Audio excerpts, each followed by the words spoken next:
Welcome to House Common Blood, where strangers are family. Every episode contains graphic content, including, but not limited to, copious amounts of blood, unnecessary cursing, death of all ages, be they infants or immortals, fantasy drug use, nudity, mentions of sex, and sound effects of various qualities. We cannot stress enough that this is mature content with adult themes. You have been warned. Be fruitful and become many.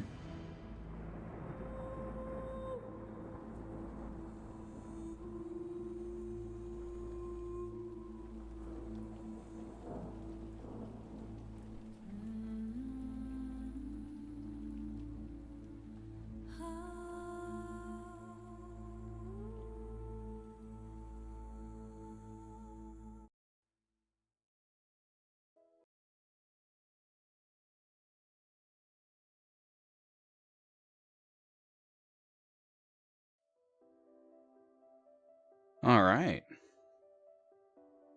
Welcome to House Common Blood. I'm Gray, your demon host. We're a D&D 5.5e podcast, playing the adventure Hangman Worm's Frostheart. This story follows a group of misfits facing sentient calamities threatening to destroy the world, led by a Genasi army called the Rebirth Bastion. Most of the monsters I use are created by Oh Hi Mark. You can support his Patreon, although everything he makes is free. The music in our games is curated by D&D Breakfast Club on YouTube, with credits to each respective artist. I'm joined here today by Mega. Hello, I am Mega, and I play Eddie, the Otter Boy Triad and Bastard class. I also play your daddy. Not gonna lie, I don't actually recall that. Followed with Nita.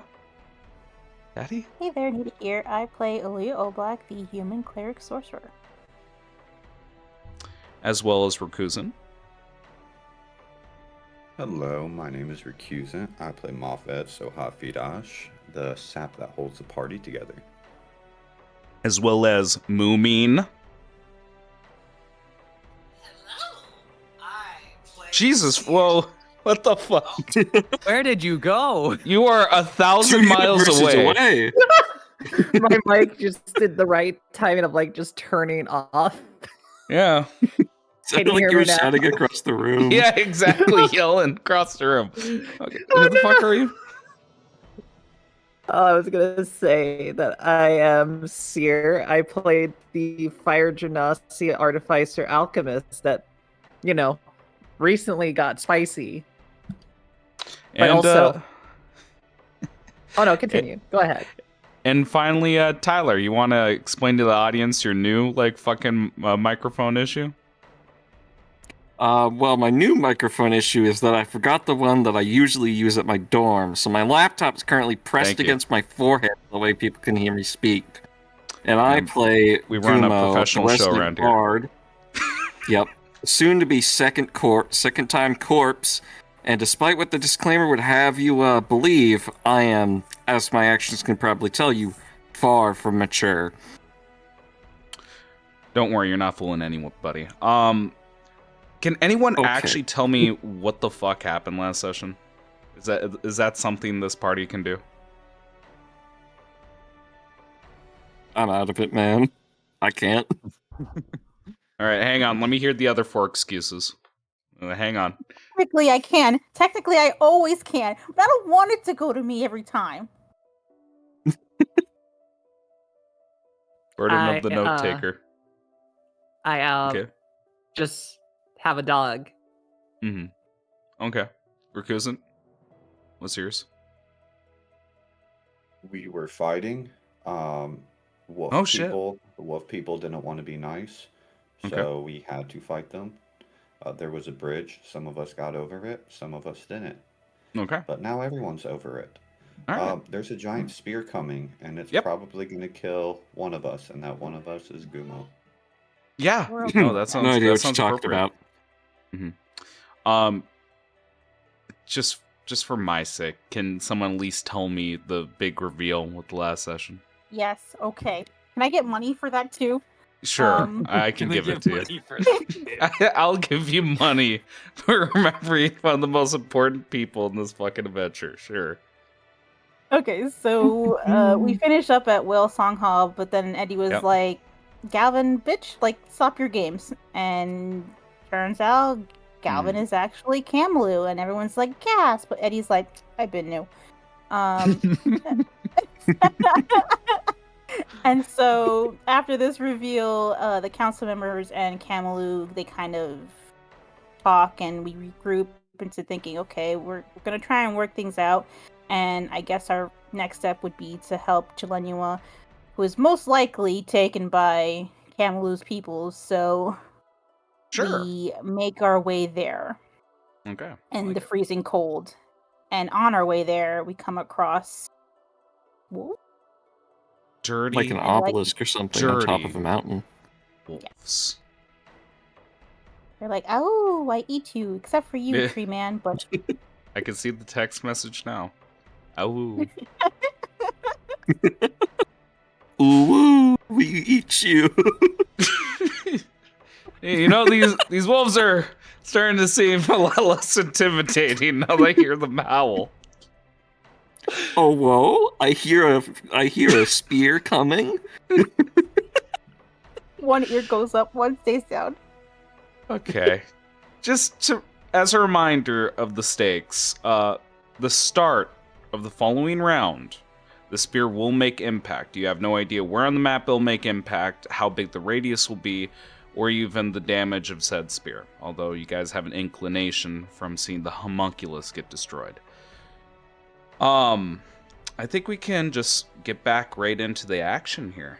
For our dear. Oh no, we gotta run. Where's I my will- monies? I was just about to say it before I started threatening our dear friend Tyler. Tyler, test me one more time with your goddamn woo. See what happens. Oh well. You get one free pass, Moo. So Thank let's you. say, we'll go with this. 3d10 for our tree boy and 2d10 for mentioning the name. Hooray! There you go. All right. Let's get back into the music here. I'll take it. Every little bit is counting. Yeah. Oh man, when I die, you guys are gonna lose 2,000 gold. Okay. So just as a reminder, let's get back. It's on your corpse, right?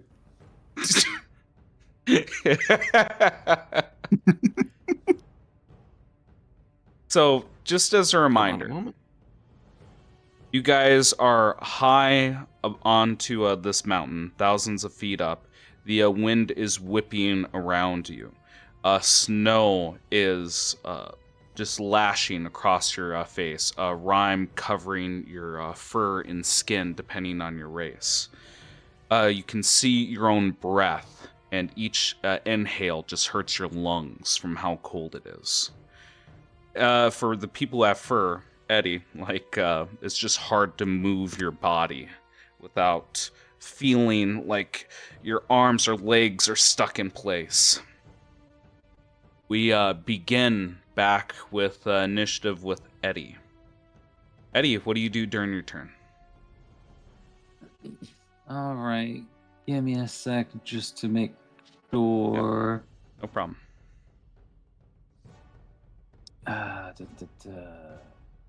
There.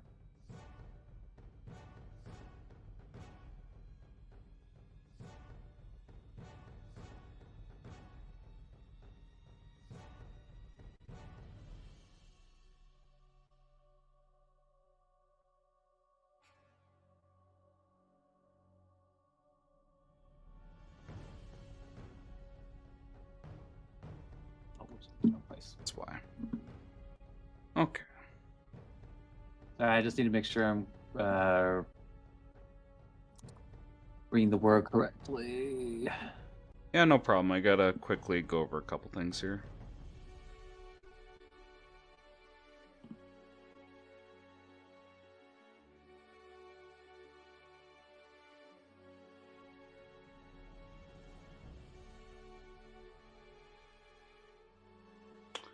Okay. Okay. Then looking at the map itself.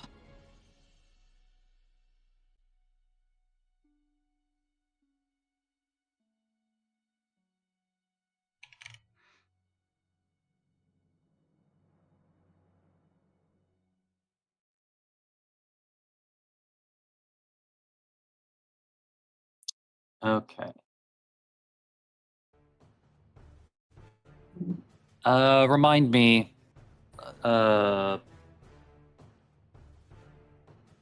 For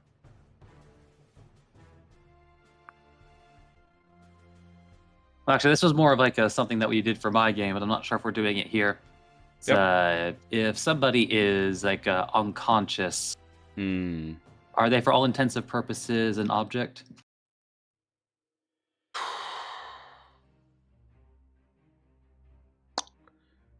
It's a loaded question. If not, Objectify I me. can work my way around it. But I want to go as close to raw as possible. I'm not sure if that exactly changed between editions here towards well, that wasn't even like a raw thing. That was just like something that wound up at first being a joke in my game, but then like we went with it in the. I can work my way around it. For all intents and purposes, they're still a creature and they are not an object. Great. Okay. Look, I'm glad you That will respect my rights as a change. human being, but objectify me. That might change depending on certain circumstances here. We'll see. All right. Well then, anyway, because I do need to slightly move. Okay. Gumo. So. Not naming any names, Gumo. So I am going to have to use 2 sorcery points and my bonus action to vortex warp him.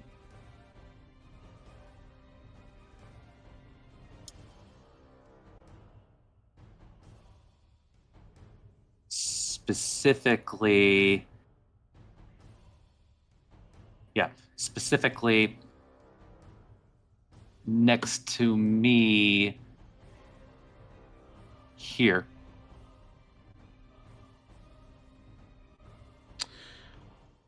Okay. Ping one more time.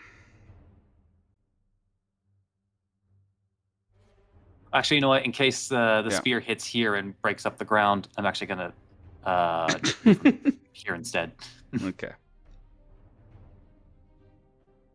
Okay. And that's the place that you feel satisfied with? Right there? Yep. Okay. And then Eddie is going to move. As a reminder, he is still flying. Okay. Yep. So it is going to look like he's on the same token, but he's actually 5 feet above him. Understood. Then Eddie's going to use his action to activate his staff. Okay. He's going to use 5 charges to cast Wall of Force. Okay. Like around himself and Gumo to protect him and himself in the event that the spear decides to land in their location. Oh, okay. I like that. I like that a lot. All right. Okay. Like I said, I had a plan. Cool, actually. There's literally no amount of damage that spear can do. Yeah, no, that's a cool of use of spell. Yeah, that's a cool use of the spell. And he even dealt with the only real big consequence I could really inflict on that is being close to the edge and doing a landslide here. Yeah, I'm satisfied with that. Like you have wall force that is just covering that area there. All right, understood. Well, no, so thank you very much. Yeah, like if you will, like you don't need to go into the narration, but at least describe step by step what this looks like to the audience that's listening. Actually, you know what? I'll even go a step further. It's like that way I can at least maybe like push them out of the way. Because like when I erect the wall, at least with the it's like if it happens to go through a creature's space, I can decide which side of the wall they get to go. Okay. So I'm actually going to cut it through the creature right in front of me so that they have to be shoved to next to their friend over there, as Okay. Eddie raises the staff and channeling his smoky Gotcha. abilities into the staff. A large wall of the thickest smoke you've ever seen begins to erect itself and push the guy out of the way, protecting us from outside forces. Okay. It's a little warm in there.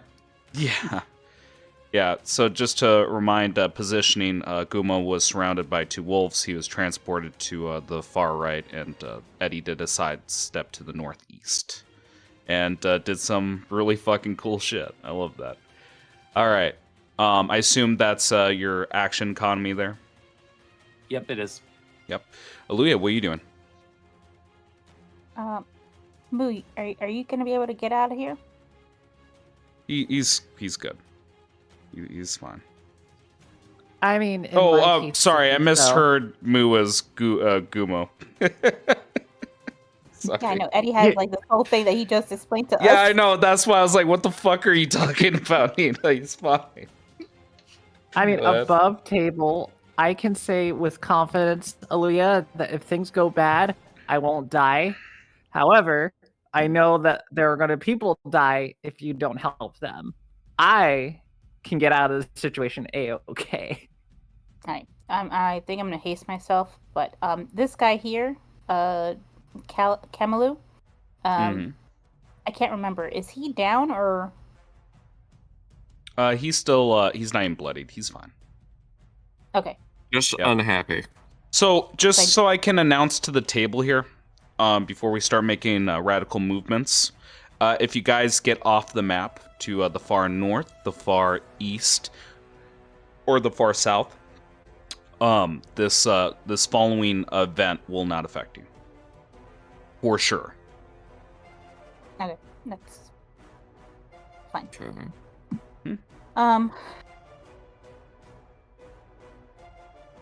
I want to be able to help Kamalu. I know my vet's got this wolf guy over here. I'm hoping that these two don't come for Kamalu. Okay. I'm going to haste myself so I can Okay. get some extra movement so I can move. Yep. More. Where's haste? Where are you at? Yep, our boy Kamalu has about 40 feet of movement. Okay. Mm-hmm. My last 3rd level.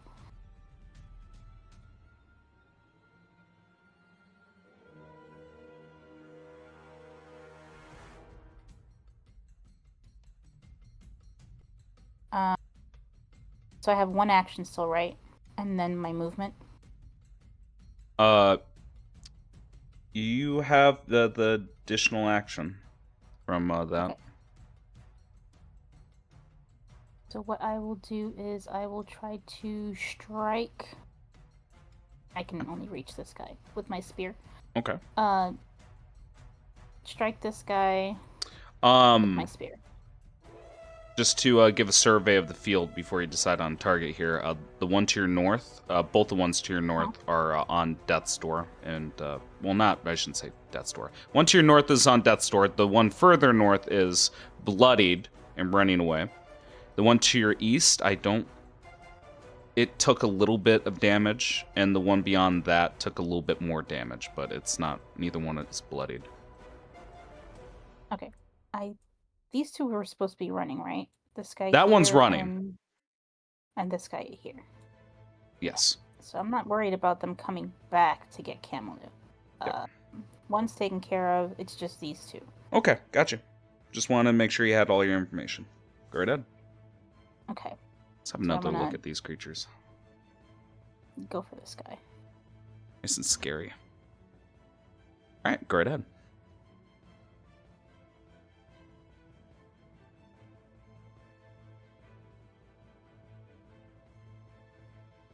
Okay. I have to target him, right? Mm-hmm. Give me a moment, because I forgot how to do this again. Hover T. Okay. There you go.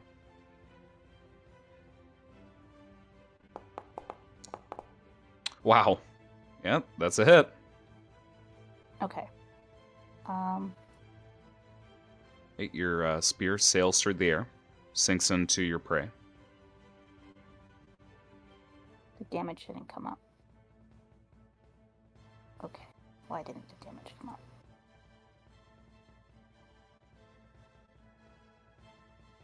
If you're not getting a pop-up, you can do a shift-click on damage.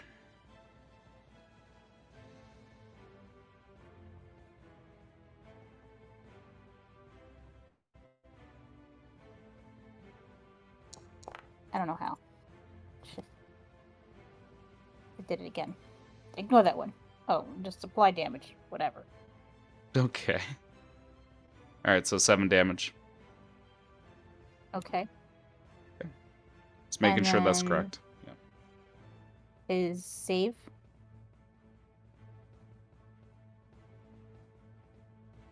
Alright, Constitution saving throw. Alright. DC 18. Hush your mouth with that bullshit, yeah? Would have So he made it can't if it move. wasn't exhausted. And he needs to take a D12. Of Can't. Yeah, can't move. Alright.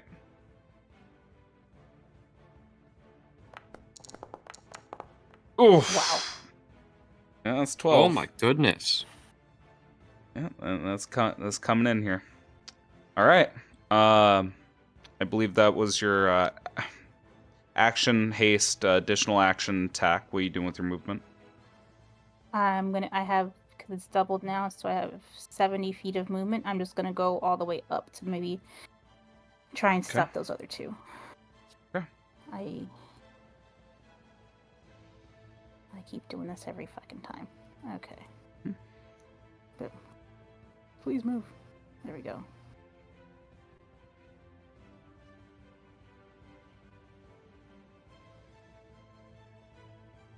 There you go.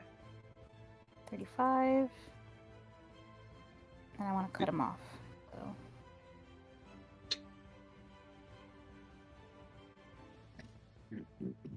You have enough to make it off the map?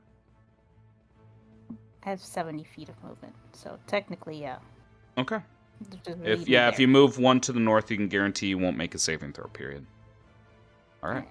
Understood. Yeah.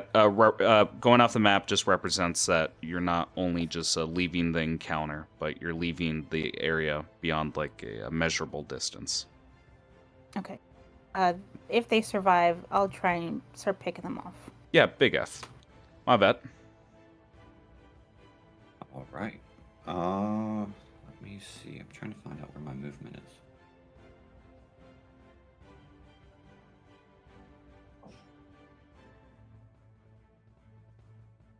As I It'll think be I- right under your AC on the character sheet.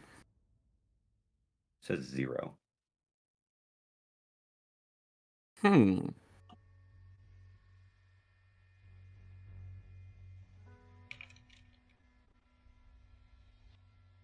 Oh, sorry, kiddo came in.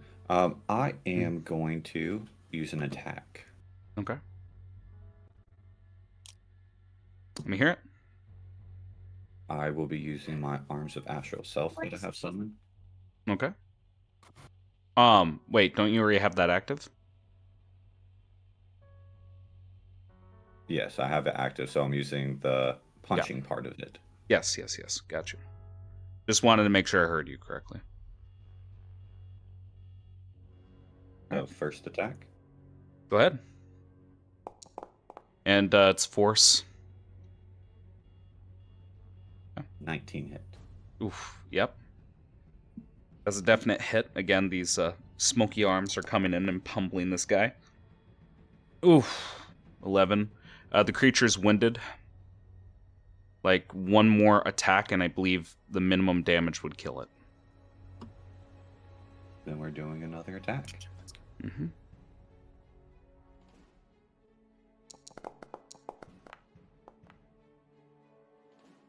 $24. Let's go to damage. Okay. 24 damage.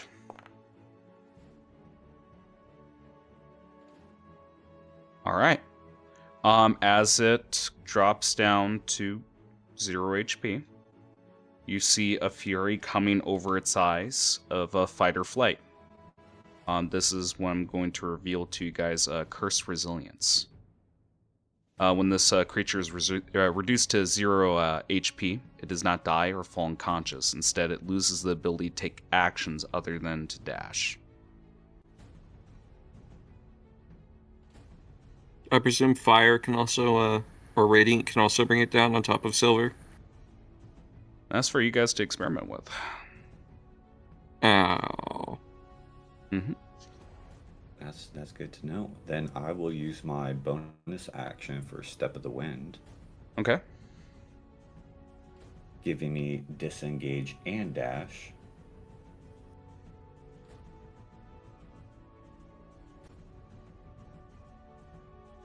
Okay. And it's incapable of attacking you with an attack of opportunity.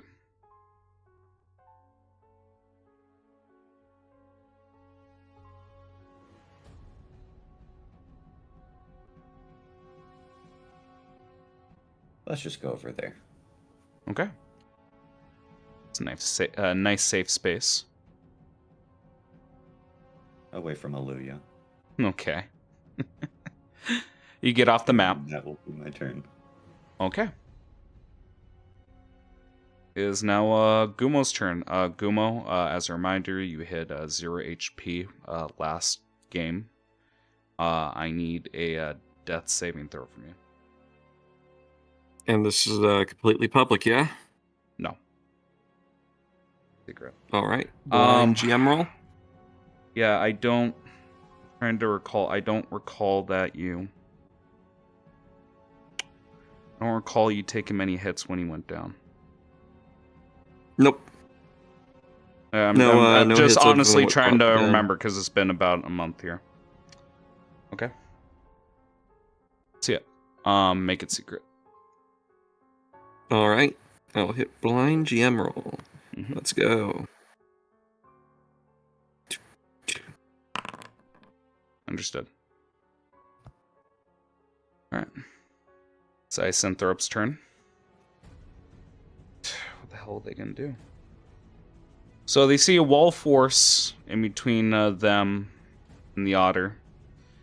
They see a fire genasi, a centaur. How smart are these creatures as they hear the whistle? Average intelligence.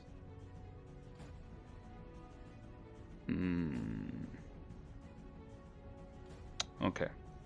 I'm gonna make a flat check to see whether or not, because this is a very complex situation, whether or not they recognize the danger, whether or not they run away. I'm gonna just represent that with a flat D20 roll. I'm gonna say 11 through 20, they stay and pick off a target. 1 through 10, they run. At least for the first one. All right, first one's gonna stay here. And they're gonna go after the boy. He can't move. You can't. Yeah. God damn it. You made a good choice. That was a good tactical choice. Can't do anything. The other one is forced to dash.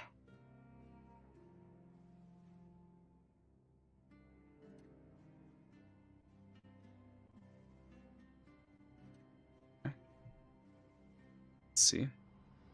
It's moving about 60 feet northward. Yeah. It unfortunately cannot get off the map. Seer, it's your turn. What do you do? All your friends are escaping here.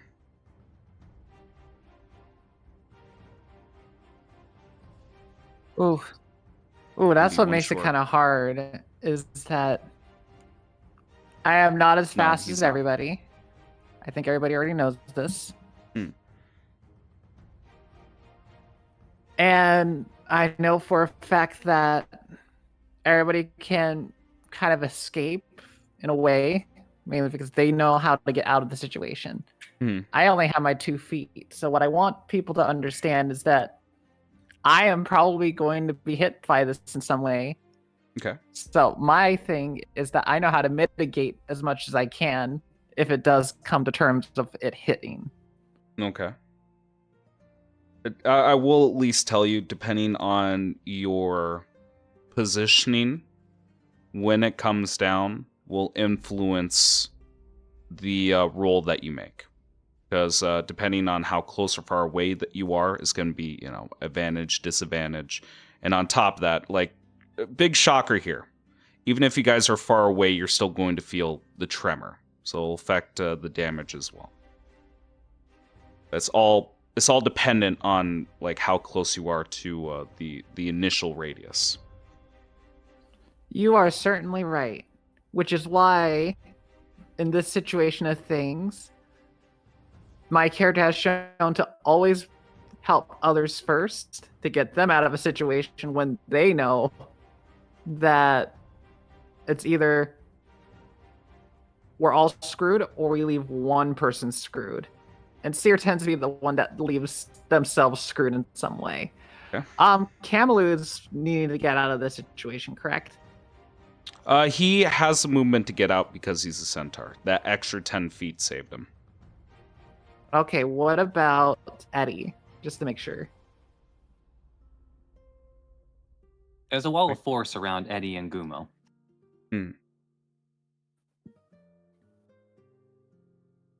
Okay. If I'm just anything, trying you to could probably ride on the centaur. Yeah. Giddy up and ride to Giddy safety. Well, I mean, that's what I'm trying to think of doing, but the big thing is like do you I don't want want to to? slow them down. So by the books, yes, it would slow them down, but and I hardly ever say this, shocker. Rule of cool here. He's a fucking horse. You can ride him without like hampering his movement. And this is going to be more narratively interesting to me if you take this route. Oh. Do you mount Oh him? no. I just remembered that D&D lore.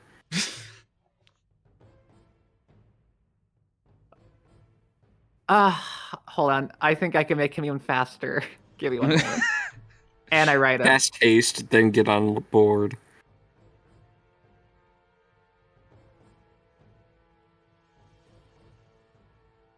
Oh, I wasn't looking at haste. I was trying to see if I can make it so that nothing can compete him. Mm-hmm. Oh, Jesus.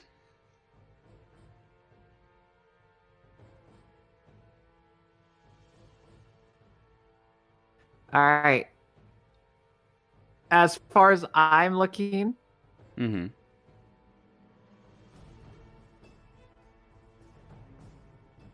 I will get on the horseman in Okay. rapid quickness, and then Yeah. I will also cast haste upon him. Okay. Yeah. All right, So I will mount Centaur Man. Yeah, move into position here. And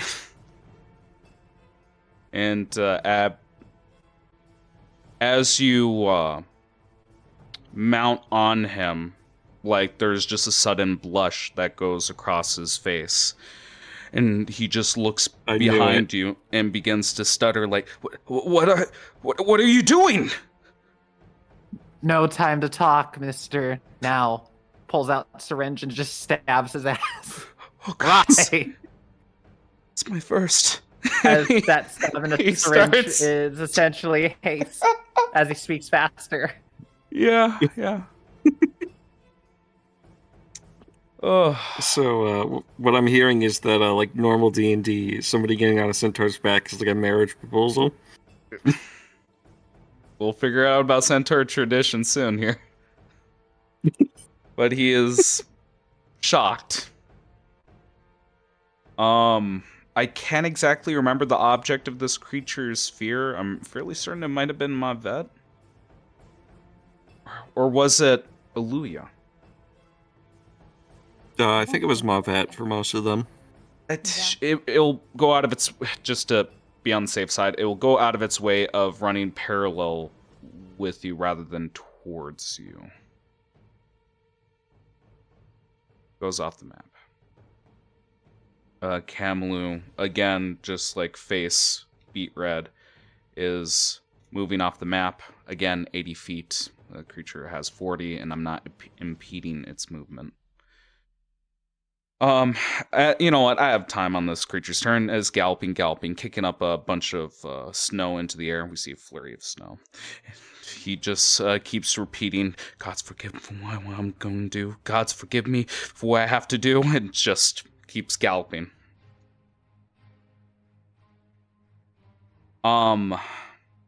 It is the next creature's turn. It is going to attempt to dash away. It is the final creature's turn. Ugh. What's the exact dimensions of this force wall that I'm looking at? It is a 10-foot radius. Okay, radius. Gotcha. If that's the case, it takes one look at you and maybe even scratches the wall of force. It can't do anything. It's going to outrun here. Okay. And then we get to the start Your of bloodthirst initiative. to kill me got you killed. Yeah. Suck it, Ice Wolves. Yeah. Now we're gonna see the radius here. It might actually cover. Yeah, that's what I'm thinking. Yeah, that's what I'm thinking here. All right, for this, at least this will be a helpful knowledge to you. Holy crap. Yeah, it appears to be a 60-foot radius for the initial impact. For everyone that got off, for everyone who got off the map, I'm not going to bother making you guys make saves. I'm going to assume you guys found cover, found alcoves, or use the terrain to your advantage here. Because of Eddie using a wall of force as a sphere in this situation, you are going to be exempt from this area effect. And again, like I mentioned before, there is no danger of you being a part of the landslide and falling. Or at least Gumo, not you in particular. But let's just go over the damage with these creatures, because that's fun. Bye, bitch. Bye, Felicia. I'm going to make one roll for all of them. Never mind. Oh, wow. Nah, hang on. I'll be more fair. I was hoping they'd just roll low. 14, well, let's see. Yeah, 14, 12, and 17. That's, I believe, 2 failures and a success. I'll double check it later. Doesn't matter. And I believe the damage is roughly this amount, but it could be a die-off. Holy cow. Oh. For a 61... Sweet Mary Mother of Joseph. You know, yeah, for the initial impact, they take 61 damage. How I'm representing this is it's a mixture of bludgeoning and force here, as they all... Yeah, that one can't go any further down. The other one survived, but again, like there's another whistle in the air.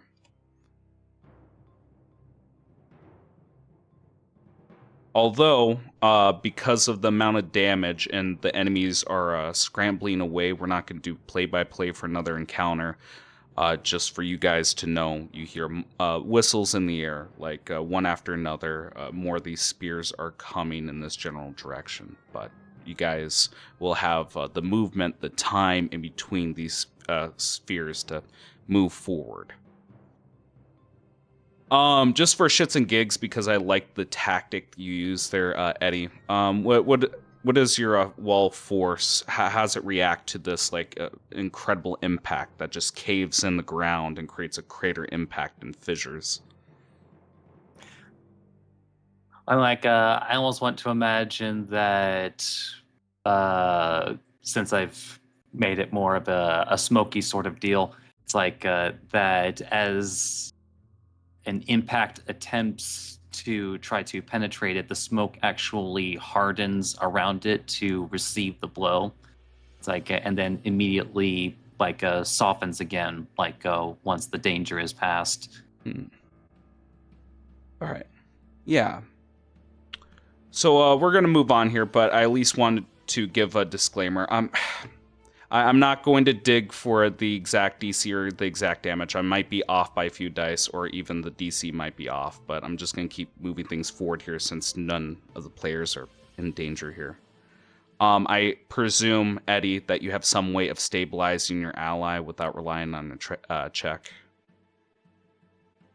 So I actually have to check to make sure it's still in the spell list. I think I kept it.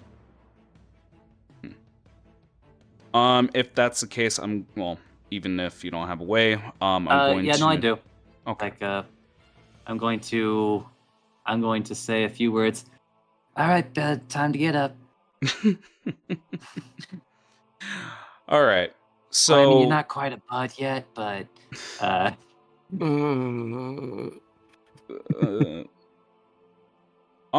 actually, you're kind of a dick. We really need to have a longer discussion about that. But it's fine. You've had a rough day. All right. I'll change the music here. Make me a medicine check really quick here, Eddie. And tell me your result. Just to see if he's fine, or I'll tell you in a second here. Just make me a medicine check while I'm changing things up in the background here. We'll go social calm here.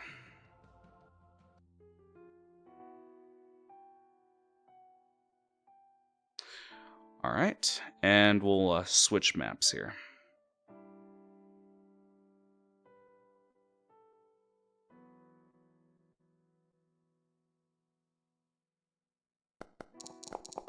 Okay.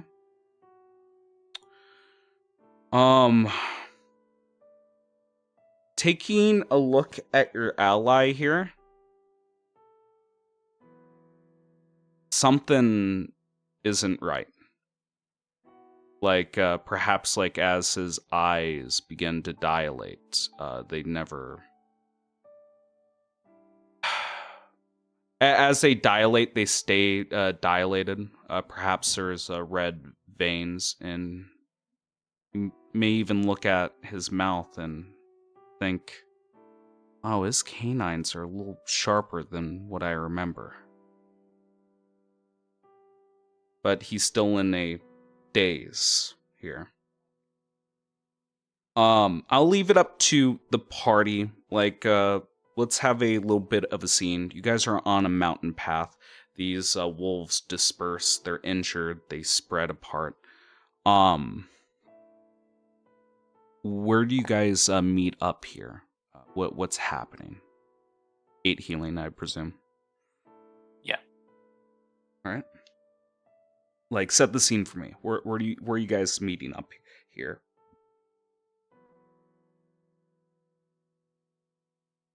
It's a good question.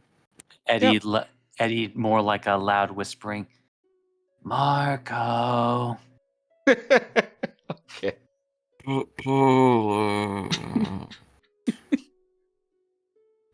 You don't need to say Polo.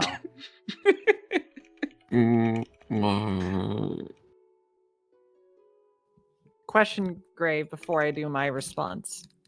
That spear was fucking loud, wasn't it? Yes, you could say it was thunderous. Oh god.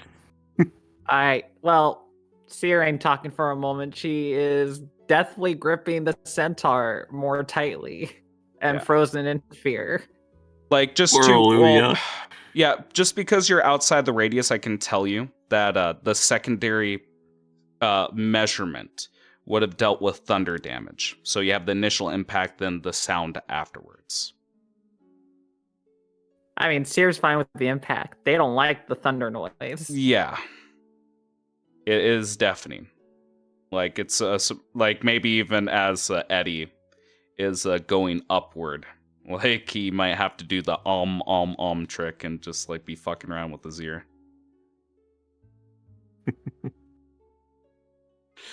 All right. Let's hurry things up along here since no one's taking initiative. We'll say, like, as Eddie is following up the trail, that perhaps you guys have found a alcove, a secure alcove. atop this mountain peak. Again, as a reminder for the mountain, it is a monument to Boreas, the Titan that threw that spear. And you guys were moving between, I believe, the shaft and the head. So perhaps you're near the earlobe as you make your way to the crown of this mountain. But you guys meet each other. What's the first exchange as we see Eddie perhaps lugging, or at least like holding the hand of Gumo to lead him? Pretty light dead body, to be honest. Pretty light dead body, to be honest. Okay. Holding him up by Not the much back of his meat on shirt these while he's bones. flying up the trail.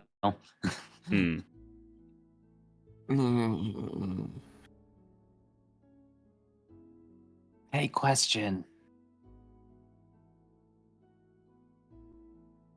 How good are you guys at cleansing curses? No. I mean, if you give me enough things, I possibly could, but it's hard to say. Aluya? No, I cannot cleanse a curse. Well, maybe. Wait, can I? Hold on, give me a second. Maybe I can with the ritual. Give me a second. My life is cursed. Don't. Blah,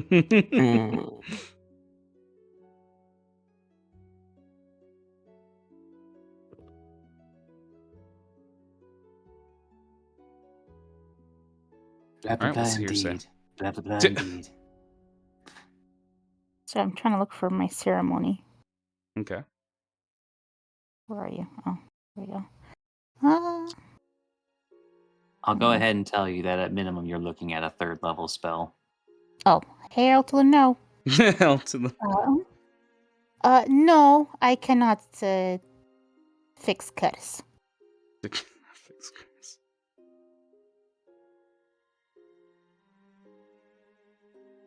Also, not gonna lie, Galvin, I didn't think that you could get sunburned.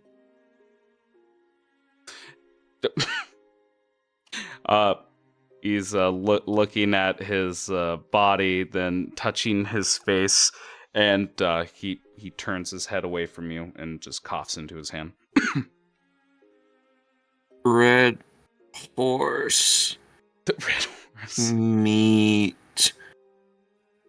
So, here's what I can do. I can't exactly remove curses, but I can dispel anything that's upon them. But if it's a curse, it's hard. It's one of those things where I need to look at them a bit more. Maybe I can do that now. All right. So, do you examine our dear boy? I do. Let's see. This is going My to boy. be. I knew somebody was gonna go there. My boy. This is actually a little bit of a tough one here. I'm actually gonna have to consult my little list here. It is. There we go.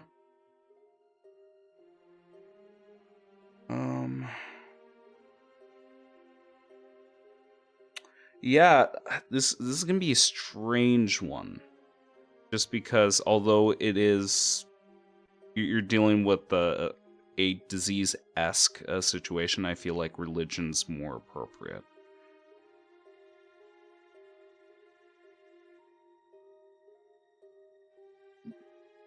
So you want me to roll one more time? Which one? Just making sure. Religion. Something I'm not good at. Let's see what Yes. happens.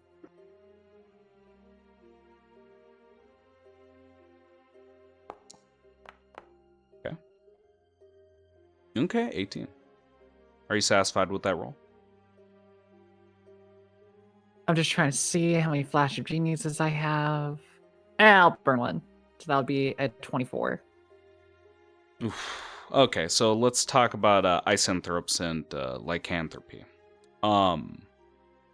towards what you understand with lycanthropy in this universe, it's caused by a rite designed by hags for this particular breed of curses. You could only assume that it would be a witch of winter, or like a witch of the tundra. Whether or not this is a recent breed that's been developed or has been going on for generations is beyond you, but you are aware that there was a hag issue with this particular area, especially with the one that Eddie wasted, that was taking up the form of Gelenua.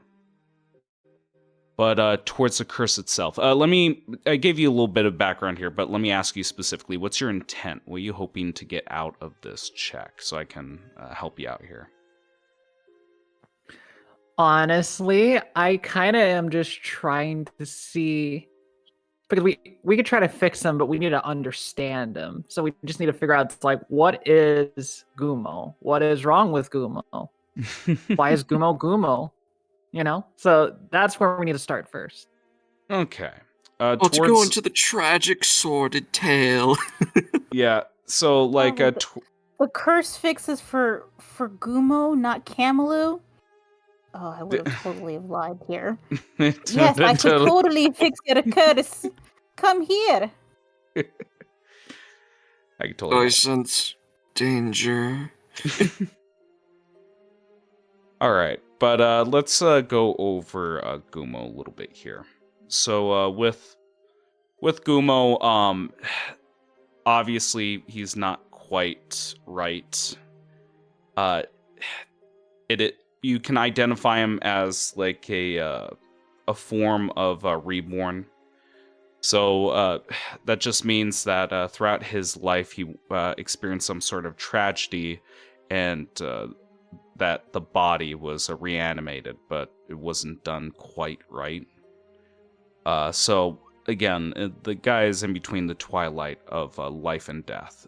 Curses done onto individuals like this could have some odd or strange effects. Towards the curse itself, in relation to lycanthropy, what I can reveal is when you guys went through the battle with the werewolves, I made you guys make one specific Constitution saving throw, and if you were to succeed, you become immune to it. Surprise, surprise, he was the only person who failed. In mechanical terms, the moment that he hit 0 HP, he has changed. The curse is in effect. There is no prolonged ceremony. There is no prolonged rite with this infection, with this curse.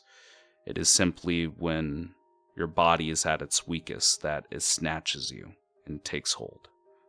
Right now, he is infected, and going on into the future, he's going to be experiencing some radical transformations.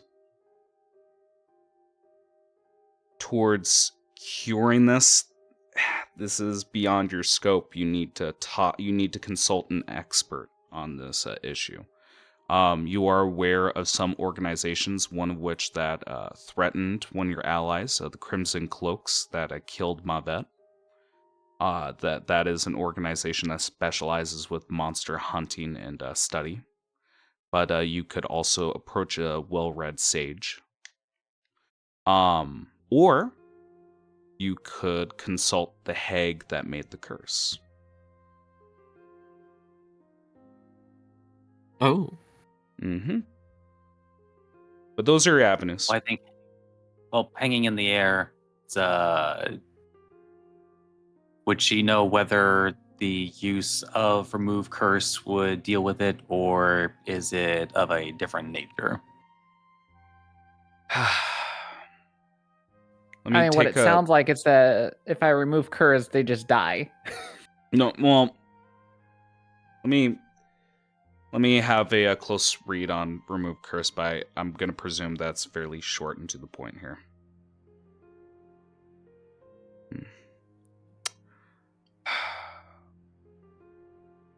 What? I'll meet you halfway. You feel like there's potential with remove curse. You feel like there is potential, but you don't expect a for sure success. So middle ground there. That perhaps there is a way of using remove curse to influence or remove this curse.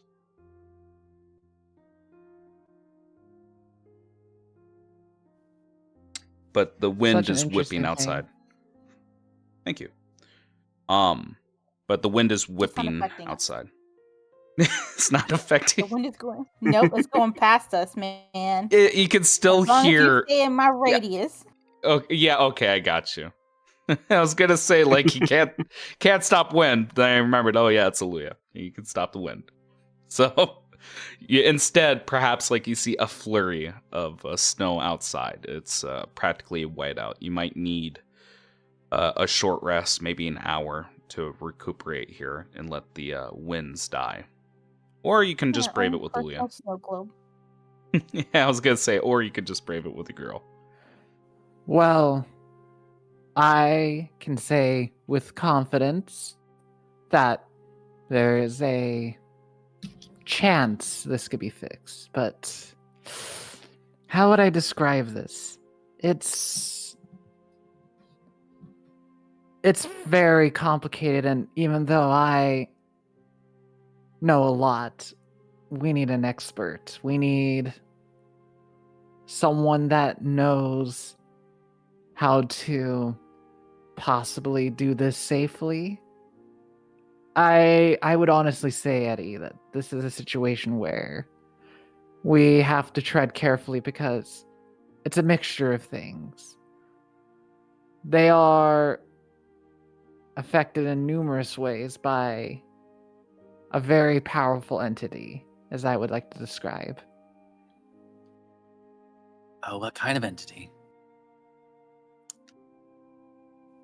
Looks at like their notebook, possibly a hag, but something I would even say from what we encountered is a lot more, I wouldn't even say sophisticated, I think more cruel. Aluya mumbles bitch under her breath.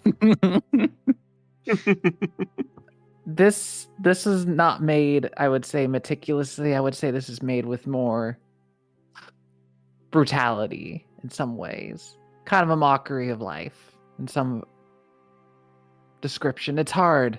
I'm not an expert in this. This is something where even I don't know super well about. Wow, that sounds super serious. It seems a little hopeless, Ghoul. What I You're can just do gonna for have to kill you. is perform your last rites. I can do that for you. Say your goodbyes. Maybe I can send a letter for you somewhere. I can do that for you. No one to worry about. Oh, what a pity. I will have to keep documenting their situation of things, but for the time being, Addie, we're going to have to put a hold on this until we find someone that can kind of look into this in greater detail. I'm actually a little bit surprised. I usually know my answers.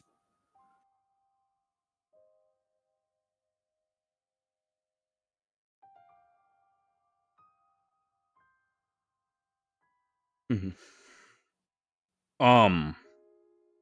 I will say that as the adrenaline begins to die, that Gumo, you become a little bit more wiry, not as sluggish, and just the smell of copper fills your nose. Slightly, perhaps lick your lips. You haven't felt hunger in a while, but all this blood loss is starting to make you see a little red. Never felt that before. It's so awful. Like a hole. What?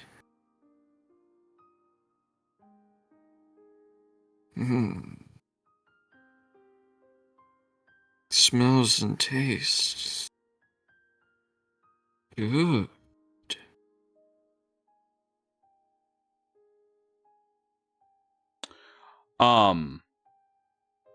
So I'm going to say at least 15 minutes have passed in this alcove. If you guys want to do any healing, you can start doing healing. I But cast a level 4 healing word on myself. Do you? Yes. Good. Please. Once you guys dot your I's, cross your T's, I need a perception check from everybody. With disadvantage. You can get out of secret. 15 is what he rolled. Yeah, I accidentally did that. Yeah, that's fine. How much do I get back, did you say? Oh, you rolled Or should 15. I just... Moo, Roll can you 15. just patch 15, me up okay. without like taking up too much of your resources? I'm a little hurt. Everybody always worries about my spells, but about my, career. Give me one moment. Also, guys, remember you have hit dice. Oh, that's right. Oh, that's right. I keep Those forgetting about first. those. Yeah. Let's do those. Nah, just keep using resources. Shut the hell up. Where do So, I put my hit dice? before you do your hit die, let me tell you what I can do. I do Healer. a 1d6 plus 4 to it, Yeah. plus the key thing is that additional hit HP equal to the creature's maximum number of hit dice. Okay. Well, I have all mine. Where do I roll for my hit dice? So, how much? So what's the do you formula roll? that we need to add to our rolls? 1d4 plus 4 plus your hit die, max. 1d4 plus... Oop. Actually... So essentially, if you rolled a d6, you would get 8 plus 4 to that d6. You don't need to expend anything on me as I didn't take any damage. You said No one likes how a much? braggart. I'm just letting her know so she doesn't accidentally Yeah, burn I something know. that didn't have to be used. We like to have It fun would around be your d6 plus 4 plus your max hit die. So like, what's the maximum you can roll on your hit die? Okay, I have for that set it was 3, but I'm good. I'm back to where I need to be. here. Okay. We I don't became a take doctor. short rests. I completely forgot about hit dice. I'm gonna be honest with you. Well, I in mean, fairness, I that's- don't think this party actually takes that many short rests. Yeah. Nope. I mean, You the got a good thing first is level that spell slot out of me. I could just fix people if they need to. So before they ever need to cast a spell, if we ever have a short rest, please don't be afraid to be like, patch me up, doc. And then you just roll a d6 plus 4 plus hit die. I mean, you could just and cast then roll your Fireball short on it. rest. Yeah, I was gonna say you could just cast Fireball on everyone. Fuck it. Sadly,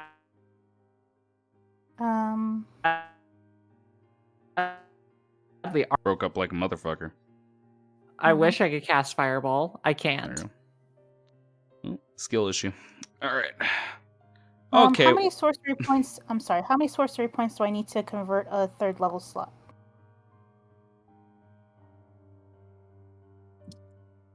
I would say something, but I have to reconsult the chart to make sure I'm not misremembering it. That's why I'm not Okay, going is with it- my is gut it- either. Is it 5? 6? Well, they're My talking gut about. says 5. 6 would be way too expensive.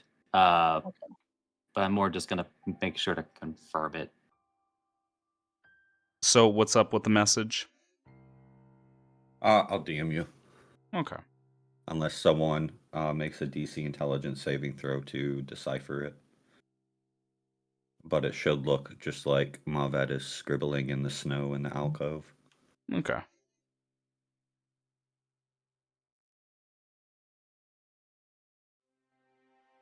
Well, I mean, they'd be making just a check to spot a message that you made. They won't be able to decipher it. Okay, it is 5 for a 3rd level spell slot. Okay. So let me. I'm gonna have 3 left there. Okay. Great. I'm gonna bring back one of my spell slots. Okay. Yeah. And the entire time, I'm doing a bit Kamlu. of shuffling. Yeah, Kamlu is as far away as possible away from Asir. And perhaps, like, as she's doing her medical examination, you might catch him staring at you once in a while, then quickly looking away.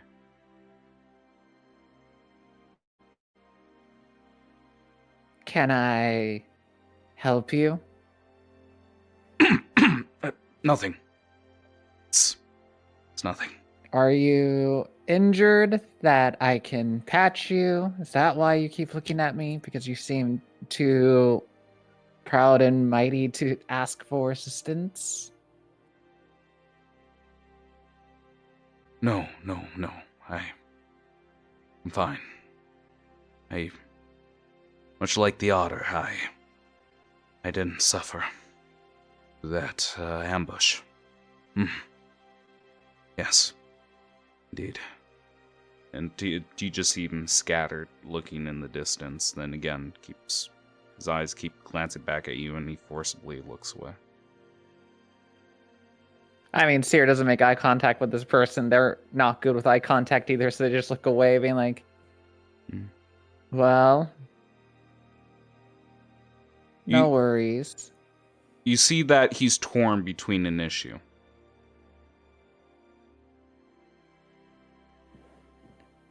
Seer very much focusing on like patching up Gumo, so like pulls on like a bandage harder. What you do see is you did cinch his fur on his back. There's a literal imprint of you, like, riding him. Oh my god. Oh no. You sat on a cushion for too long. Wait, is that like the Genasi version of a hickey? That's essentially what it that's what I was about to say. It's a hickey, or essentially if there's a group of centaurs that look at them, they're gonna be like, the fuck happened? Is that a bruise? But reality is that Seer just looks and goes, I would go to Aluya. They are quite handy with a brush. It scrunches his brow at you. What do you mean? Well, I say this because I apologize to have marred you with my, I would say, imprint. My rump has essentially burnt you. Turns his head to his back. His eyes begin to widen, and the camera switches from the alcove to far in the distance, with a crow like pecking on its wing. Ding, ding, ding, ding, ding. And all you hear in the distance is an echoed man's scream filling the valley, and like the fucking crow just begins to fly off. Snap back to where we were. Jeez. I could brush you? Would you allow this? Snap back to where we were. Back in the alcove, he just screamed so loud. And I'm not going to scream. Snap back to reality. Go with the ghost gravity.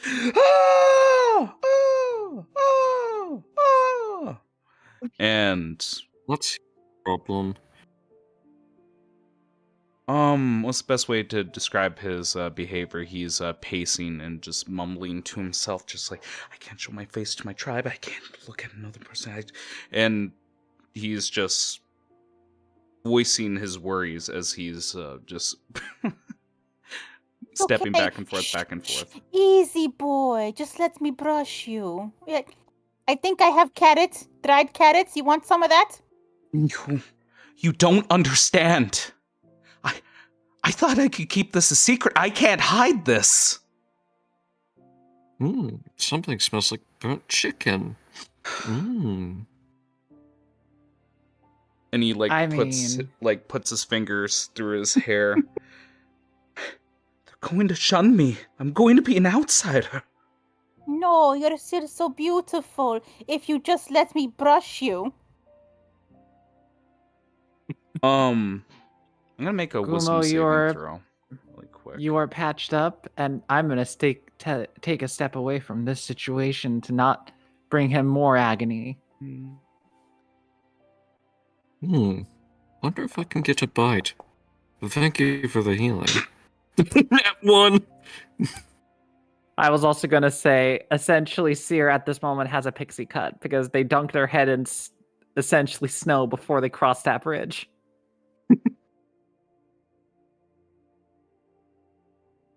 He's made up his mind as he watches you walk away. I have to do it. And he just shakes his head. And again, he, buries his face into his hands. I have to do it. All right, my guy. Is Eddie just wandering over. It's if you have a problem, I feel like you need to voice it. I wanted Jelenua to be my first. I wanted to marry Jelenua. And he just has a 1,000-yard stare. Let me brush you. Why won't you let me brush you?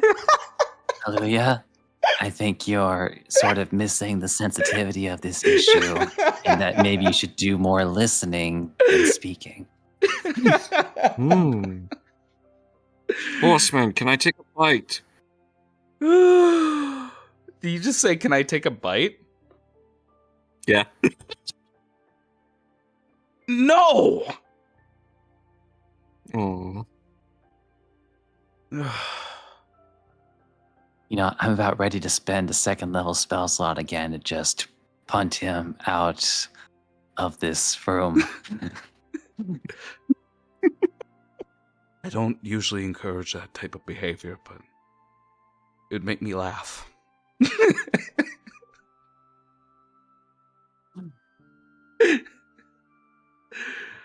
But, okay. Yeah. So you wanted Jelenua to be your first for what? Mount me in holy matrimony. Ah.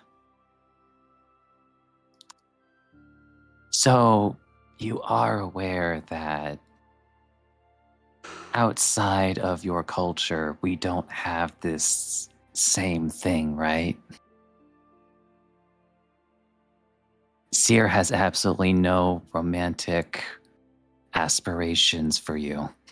That's not the problem. She left a mark on me. I can't hide this. Ooh. Oh, actually, that's easy. Okay, what do you do? It's because honestly, it's if we're considering that the burnt hairs, actually describe specifically the how it is burnt. Is it actually burnt, or is it really just heat damage? No, it's burnt. To the point where there is hair missing and the skin is reddish underneath. That you can see essentially Seer's thighs imprinted upon them. Yeah, you can see the buttocks and the thighs. Seer should wear pants to avoid this issue. So then I'm going to ask you a question. How long does it take for your fur to grow back? I wish I knew. Let me think about this for a second. Is this Gray the DM asking or saying that, or him? No, the Cameron? character says it loud as he gazes off in the distance, thinking about his own culture.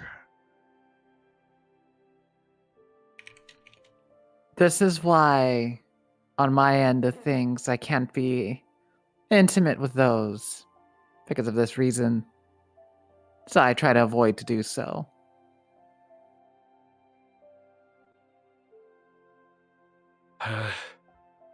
Over a week, maybe 3 if it's bad. Well, the way I see it, it's like the only real way to cover this up is to even it out. You don't mean...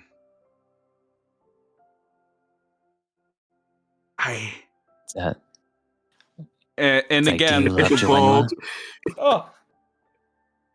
Oh, how's he even describe this? Okay. It would put shame on me, but yes, it would cover it up, but I would be in danger. I mean, he would, and he stops himself like he's about to say something as a taboo. He is in between a rock and a hard place. He can't decide whether to bring shame upon himself or to bear the mark of a premarital mounting. Is there a taboo of a battle scar that resulted in your hair being removed from, say, I don't know, an attack of flames?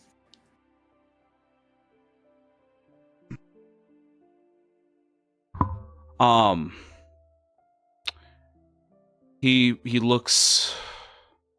He gives you a stern look, and I think it would be more appropriate to say it would be more honorable, yes, but it would show my inexperience in battle.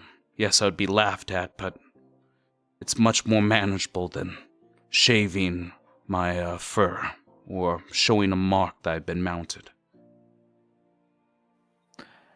If so, Eddie, do you want me to take care of this part? Just really quick here. Just to explain like a comparison, it'd be like a dwarf shaving their beard. Ooh. Oh, that is important. Yeah, I at least want to. The way I see it. Go ahead. Well, the way I see it, you may have to live with the embarrassment for a while, but I think it might be evened out once this particular mission with the snowstorm is completed, don't you think? Dealing with these obelisks that are strange and counter to your culture. You basically be a hero and basically even it out. So, people will praise you instead of mock you because it would be silly that you would marry Seer.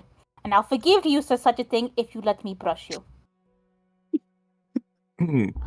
I need to think before we go. Please brush me while I think. It helps. Oh, I will help you think. Move out the way, Gumo. Just fucking. She says that, but he's still sitting on the ground like a few feet away. Intentionally. Just like move out of the way while he's sitting on the ground far away. Yeah. Stroke.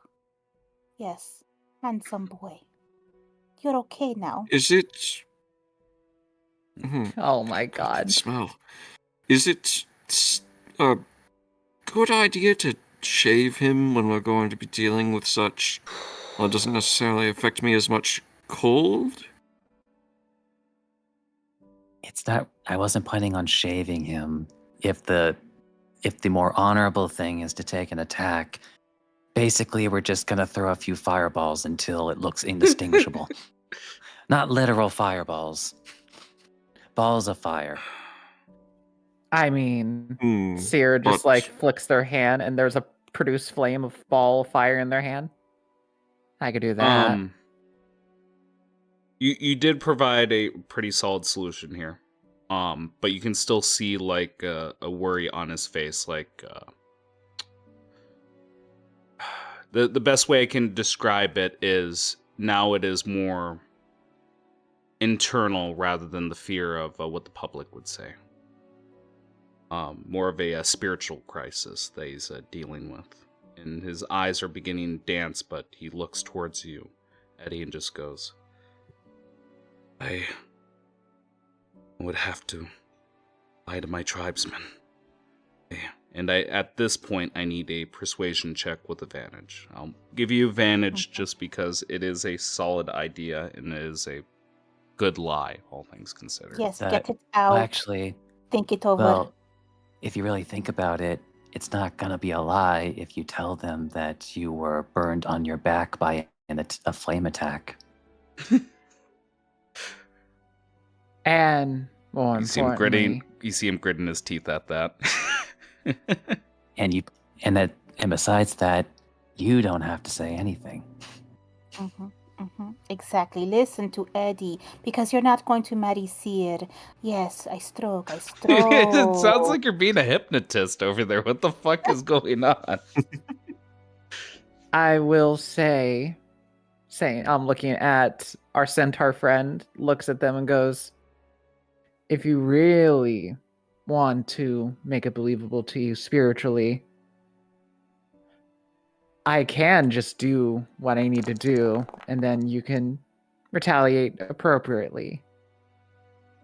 I don't see any way that fails. That's not going to fail, though. Yeah, I'll address the roll in a second here. 27 for the audience.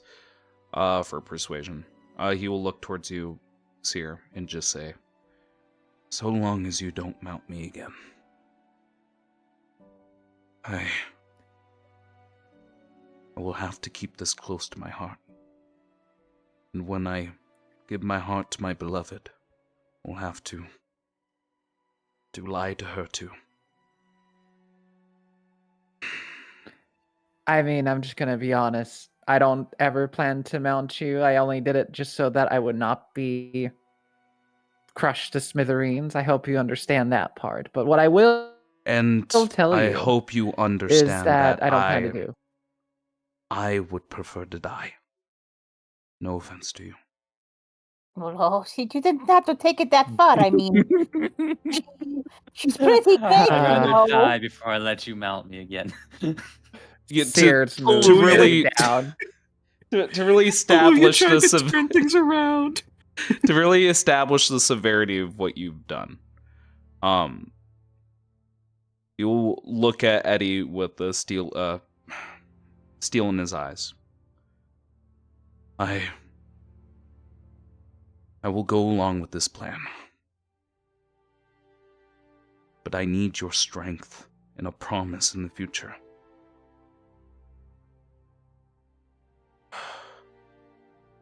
I wish for all of you to promise that this never happened. What happened? It's No, not. seriously, what happened? I'm brushing you. Yes, we do this. This is happening. This is what I remember. This is what I will always remember. Nods. Also, is that a weird mole? As Seer just burns him. Get rid of the whole burn. Oh, I need to definitely remove this so that it doesn't turn into something malignant. His eyes will linger on Mavet, considering the interactions they've had in the past, the PvP one-on-one that they had. What does Mavet say? I mean, I don't really have much to say to him. Do you give any affirmation?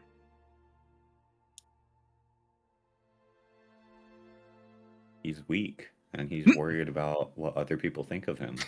Wow. What is wrong with you, my vet? Well, I'm actually not sure what my vet actually has to say or do about it. That's Rakuzen giving the train of thought for the character. What action do you take, my vet? That is a better placing. I have a good idea for your internal dialogue, but if you stay silent for moments, the eye contact and staring persists.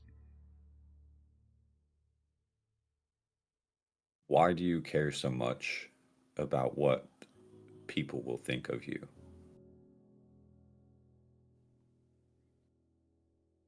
It is our culture.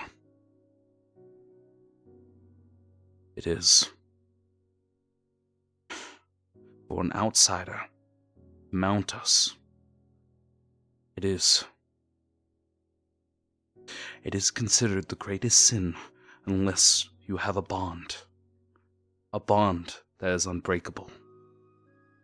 Flimsy connections like this, again, looking towards Moo, or Seer, not Moo, looking through the fourth wall. Looks towards Player looking Seer. around, be like, Yeah. what? What the fuck? Looking towards Seer. Flimsy connections like this. It is dishonorable to not only the tribe, but to one's soul. This is beyond what I think others would think of me. And how important is your culture to you? I am willing to die for it. That's what I was about to say, yes. Prove it. Oh.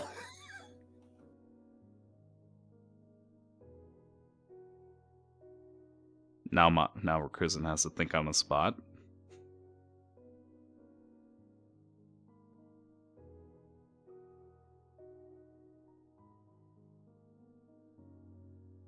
No. That's Mavet saying. He said, "Prove it." Yeah, prove you're willing to die for your culture. And his response was, "How? Do you want him to just kill himself? Is that what you're implying?" It's how he takes it. I mean, if he cares so much, he said he would have rather died. So it's leaving up to his interpretation. Mavet just said, prove it. If you care that much, prove it, or else you actually don't care that much. Man, he is doing the full teenager motif. Hang on, one second here. What is that in relation to? Okay. All right. Yeah, it'd be a wisdom basis related around culture. Make me persuasion with wisdom. I was just trying to see whether it be intelligence or wisdom with what you're saying here. No advantage, straight roll.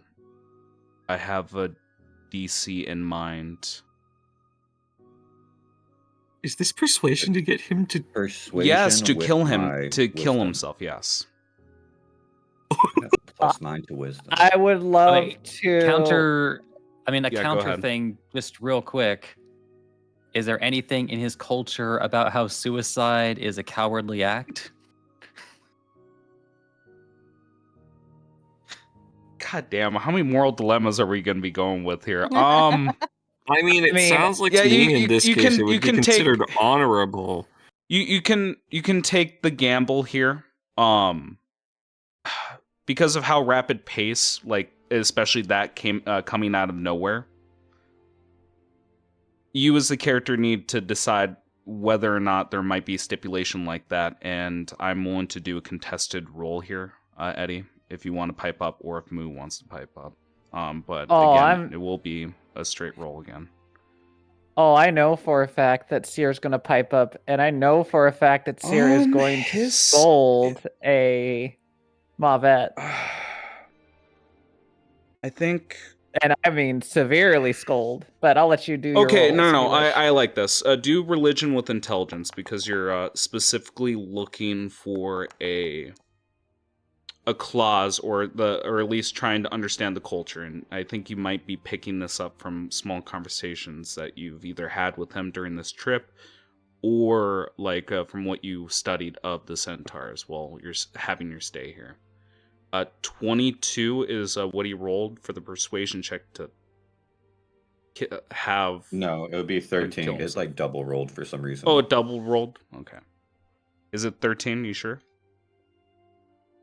Yeah, that was the first one that went through because I just hit enter. Okay, I and see. it did Yep, too. 13. All right, let's see your roll. My dear seer, I'm curious. I wonder if I could use inspiration on this. You could. It's a roll. But I'm not going to default to your second roll. If you're going to decide to re-roll, I'm going to need one after you declare it. So to avoid, No, I don't have Yeah. inspiration, so I was just kidding. So, wait, do you want Eddie to roll or do you want me to roll? I will say, post the scene, not right now. Post the scene, you will gain inspiration for your approach here, because I do like the drama you're introducing. One more time, Seer.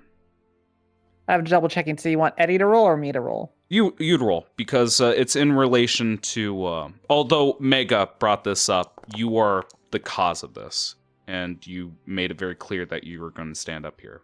Uncomfortably close with these checks here, 13 and 15. I mean, I'm going to use a flash of genius because I'm going to be honest. This is one of those moments where they would jump on Mavet for saying something so cruel. I'm going to be gentle with you. You do not need to do a flash of genius. You understood that this was a contested roll. There is no DCs in mind here. There originally was a DC, but it turned into a contested roll when two players had a conflicting feeling about this. So let's replay the scene one more time. He says, "I would rather die." And what did you say in response, Mavet? Then Seer bounce off of that. Prove it. His hand begins to go down to his sword. Mavet, you, a being that has not been experienced with cultures of things, do not understand the situation that you are saying. Be ashamed of yourself in this situation of things, because you of all people in this moment of things do not understand this. You may be a child, and I will scold you as such for your actions and what you say. And if you do not apologize at this moment, you and I will not work together. And I will teach you. I say this is mainly because what you say could lead to dangerous things for people like him. They will prove themselves. They will do what's necessary to make it so that they will show them that they are serious. And I want you to understand, as someone that has not grown up with culture, that can be dangerous if you do not understand. So, apologize. No negotiations. Well, then I would be going against myself. There is multiple ways to prove strength, as Eddie has stated in the past. It is not all about big limbs or feats of physical strength. If he has strength and culture, then let him prove it. That is the way that is why shows strength. You are correct, and yet in this case, I know he's willing to show himself, but we don't want that at the moment now.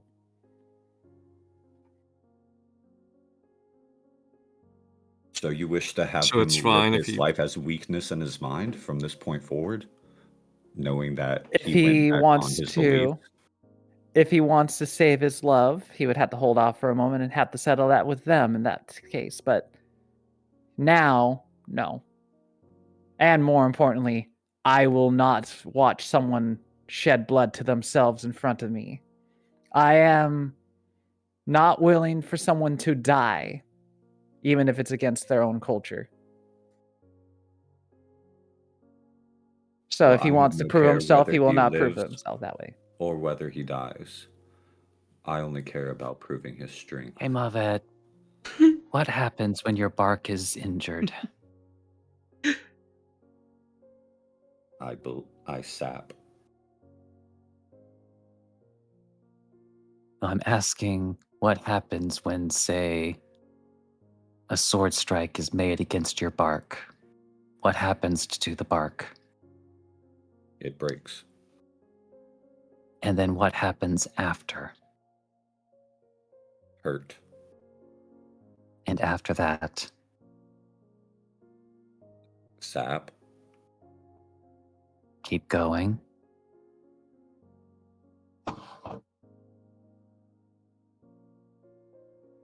Where did the sword hit? It actually doesn't matter where the sword hits.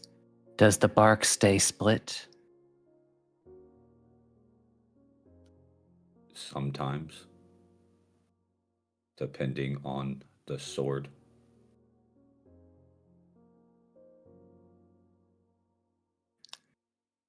When a tree's bark is split by an injury, it does become injured. It does hurt. But then the bark grows over it stronger than ever.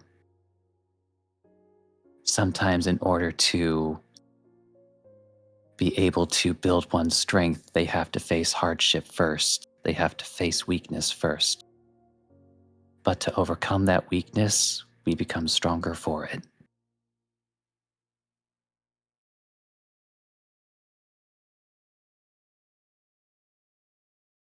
I see your point, Eddie. But sometimes some wounds never heal. And it does depend upon the carrier of those wounds. Like I have stated, I don't wish for this person to die. I don't care whether they prove their strength or not. I care about strength. Seems this man has too, based of our previous interactions. Well, since as you admit that you already don't know many things, how do you know that this is an injury that will not heal and grow stronger? I think you'll just have to wait and see, won't you? That depends on what he does. We shall see. And he stands tall, and his eyes narrow. That is the case. I will show you. I will show you. And he again looks towards the party. My title, my honor, it is forfeit after I help you. I will confess what has happened to my tribe. And I will accept exile. And his eyes again narrow towards you. Mavet. And he does say with just a somber smile, for once we agree on something.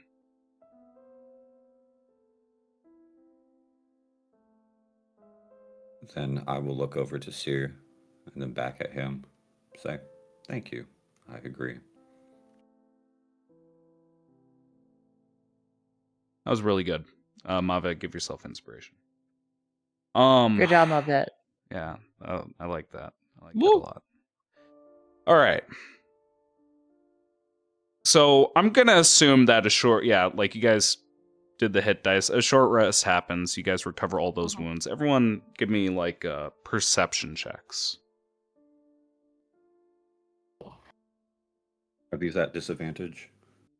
Disadvantage, yes, because of the sound and the light obscurement.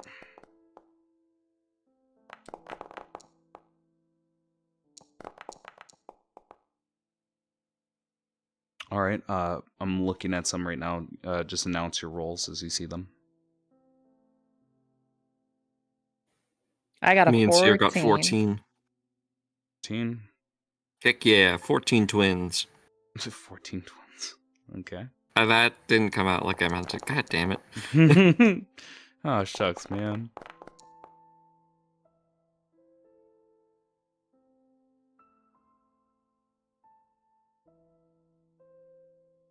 I'm distracted by all the brushing.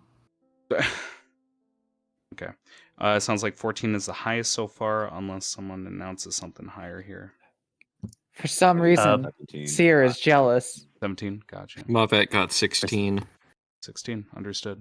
Yeah, 17, 16. Yeah, I was not expecting to have that high of a roll for disadvantage. Yeah, Eddie, you hear like a rhythmic thumping. Doom, doom, doom. And perhaps, like, again, although outside the radius, perhaps, like, both your blind senses help out here. As you squint your eyes through the storm, and you see, like, a pale blue skin, a creature that is 18 to 20 feet tall, silhouette just slowly marching up the mountain. You worry for a second that perhaps there's a group of these figures, but no, it is just one lone creature, just slowly making their way up the mountain. Should you wait 30 minutes after your short rest here, you believe that this creature will pass without noticing you. Shh. Everyone be quiet. There's something out there.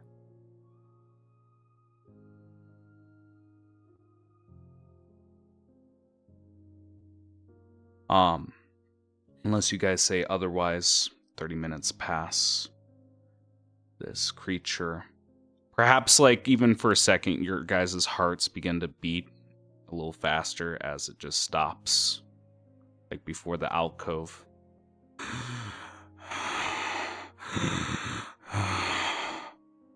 You hear it rustling, then you hear a pop.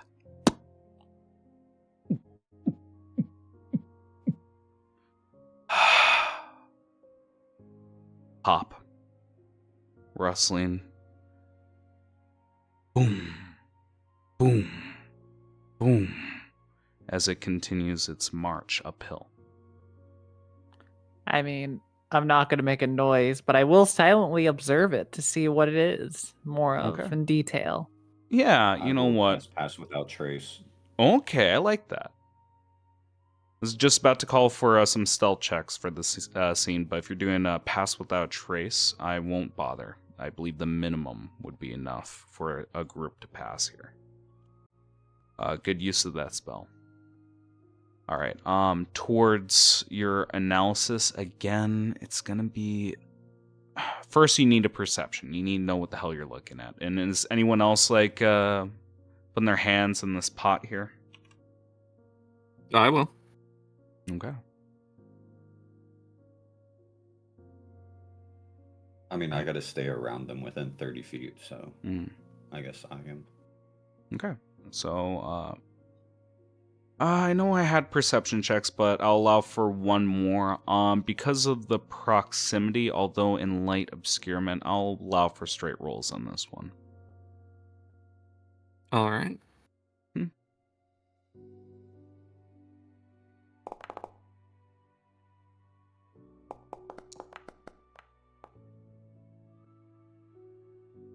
Okay.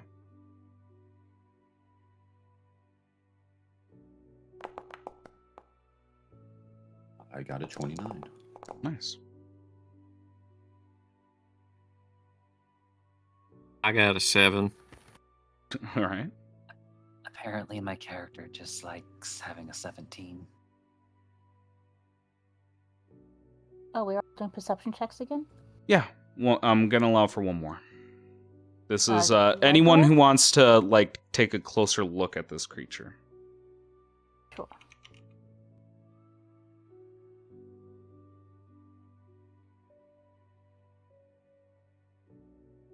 Here.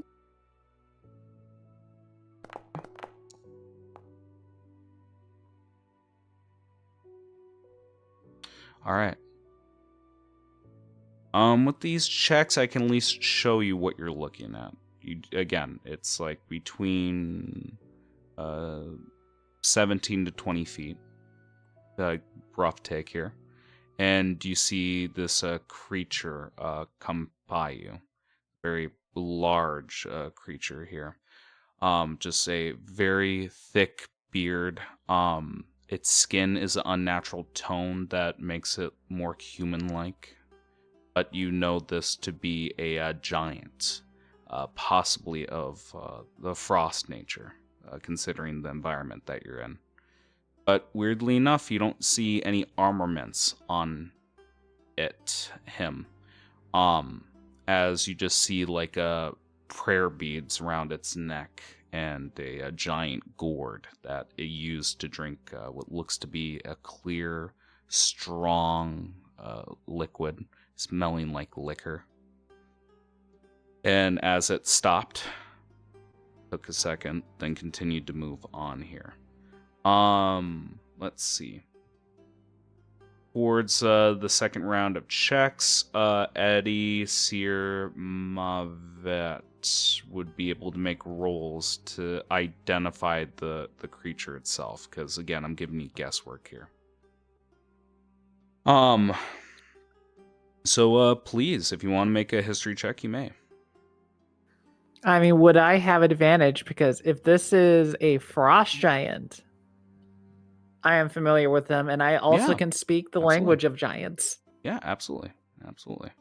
Like, I mean, like, is the type of creature this is related to history or one of the other ones? I'll have a look. That was going off the top of my head here.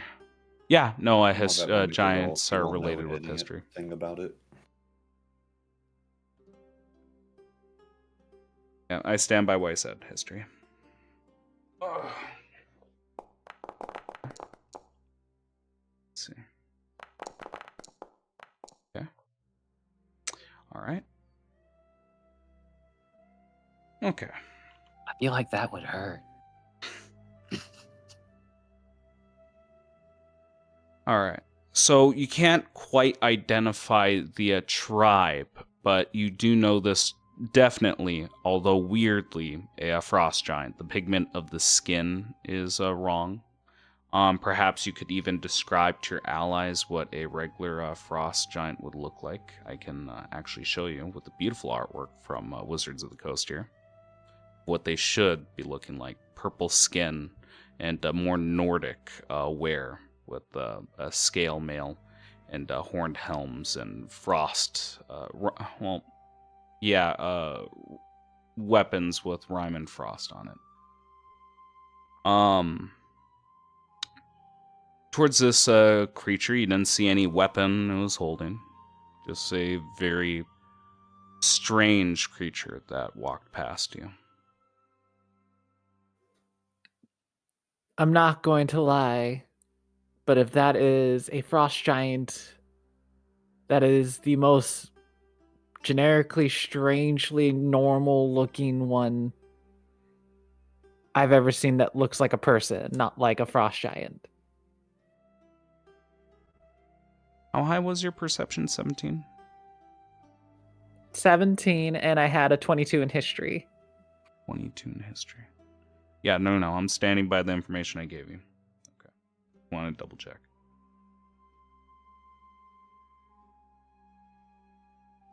So, either A, the variations here are different, and I am comparing them to the ones I've seen, or that is not a giant of this area, or I feel like this would be rather humorous if it turns out that was just a really big man that made himself bigger. I mean, could be a half giant.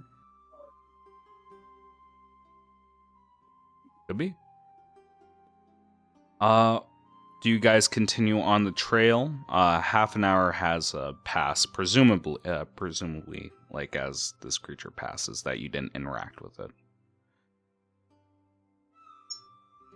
I mean, above table, does the group want to interact with a giant man? Because he doesn't look like he's threatening in any way, does he? He just looks like, I'm just having a nice stroll in the tundra. We can Doesn't seem befriend bad to me. him and get him to fight the other one so we can revenge Ebby. And if he's evil, we can kill him anyway. Just to like give a difference in size here, the creature you saw was like maybe 20 feet. The Titan you're fucking around with, you could gauge between 40 and 70. Like there's That Titan sounds like a Could good reach meal for to me. At ankles, just go for straight Achilles. We can do this. Yeah. Take him There down. you go. It sounds like we want to make friends with giant. Yeah. Yeah. Yeah. Oh, just because I can't remember if I mentioned this to Gumo, just like how I have with every Apex monster, if you guys manage to kill it, you guys just get a free level up. But we've had a reasonable party so far. Ray, if we come up against the Titan and we kill it, you know what I'm gonna want to get out of it now. Well, you're gonna get nothing out of it because you're probably gonna be the first one to die. But that's besides the point. Well, look, if I manage to survive, you know what I want to do. Okay. What do you guys want to do?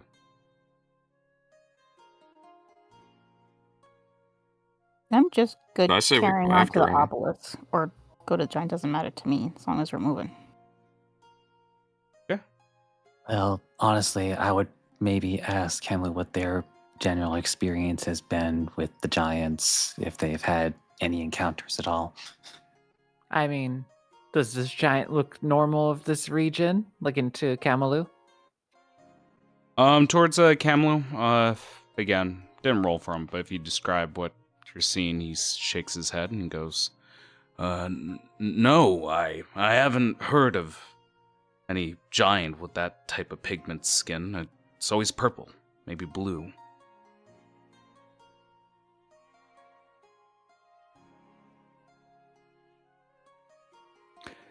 Well, might not hurt to see if we can figure out what they are. But also, I can't be the one talking in my form of things. I could change if you want me to do such.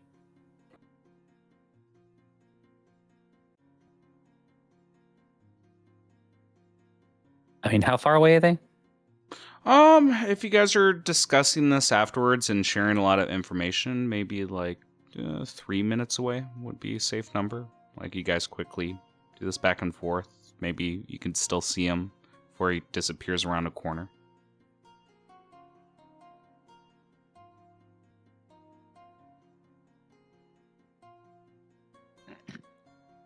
I mean, I would say that if we're deciding to talk with them, it should probably be somebody who can easily escape if they need to.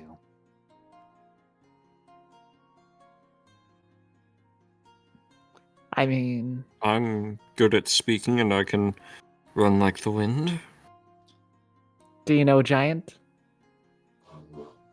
Let me take a look actually. I forgot what languages I took. Jotung. No, but I can speak with the deep. No, I don't know that language. I think in this case, Eddie, if we need someone to talk but also to escape, it could just be me and Aluya. Aluya can be my escape artist and then such. We could get away. I do not speak giant, though. More importantly, why I say this, Eddie, is because Aluya has shown to use, what was that spell, Aluya, that lets you just appear there and fro? Is it the one haste, but I went faster, or no? Or the door? The door. Ah, that's dimension door. Ah, yes. Dimension door. And that will not reveal where we're located either.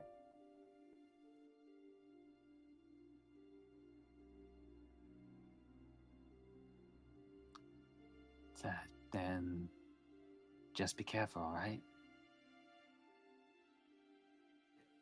I would use a human expression of careful's my middle name, but my middle name is actually not that. Well, if you end up needing to kill him, please bring him back. I'd like to try and that whole eating thing people are always on about. You seem like you want to eat everything. Do you want to eat me? Or do you think I would give you heartburn? I have no idea. Regardless, Oh my gosh, what's happening? I think, Aluya, we can make our way if need be. If you don't mind me catching a ride with you. No, not at all. We could hopefully befriend said giant, and maybe in the future they will be of good use. Perhaps. Let's find out. Okay. You begin to go through the. I'm not going to call it blizzard, but the small flurry. I assume that you're creating your little bubble here, Aaliyah. Yes, it's just happening. It just does it. Okay. All right. What do you say to announce yourself as you're climbing up again, like this steep trail that goes up the mountain?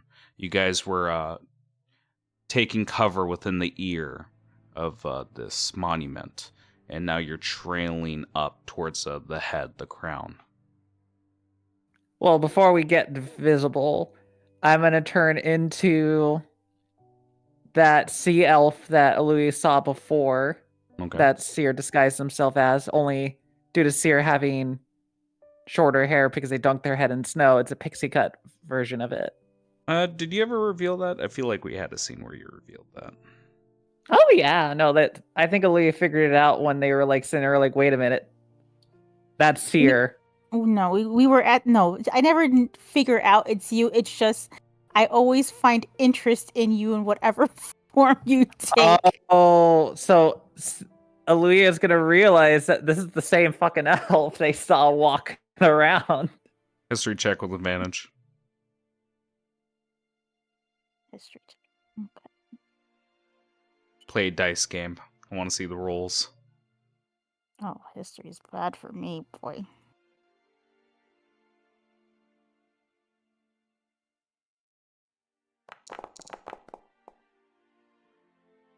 Oh, wasn't a I have high check. negative. Well, it wasn't a high check. You recognize it. Her eyes go wide and she just thinks, that is why it's always Seer. It makes sense now. And she's like, very nice, good choice. I like everything about it. That's what you Good said skin. the first time. Mm-hmm. I All mean, right. at least with this skin, I could touch things. Where my old skin, if I touch people or anything like that, I tend to burn them. So, Yes. I understand that plight now. welcome to the God. world of being a Watcherborn. I'm tired of the sexual tension.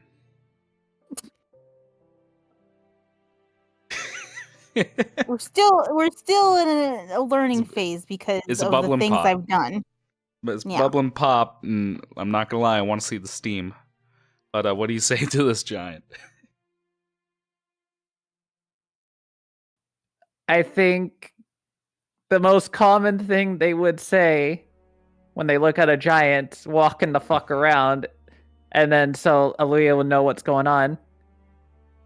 Oi, friend or foe? Possible trade?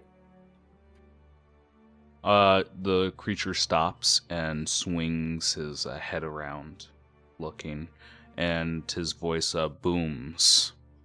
What's furthar? Sooner, thick shelf. And you understand that to be who goes there. Show yourself. He's just looking around, and he doesn't go for a weapon. He begins to raise his beaded hands. Monk. Awkward to say you need to look down, for we are tiny folk. Okay, and you are visible. There's no visibility, nothing to obscure his vision. They will see a sea elf, and Aaliyah, please tell me you made yourself not look like a genasi. I didn't hear it. I'm gonna be honest with you. I did not, and to be honest, she wasn't thinking. She never thinks that because she's just herself. Hopefully, he'll Okay. be cool and not be a dick and not be a backwater hick. You know what I'm saying? He squints his eyes towards I think you. I could help you if things go bad. Okay. Um, I do a heart symbol. Peace. Yeah, something. looks towards you, and you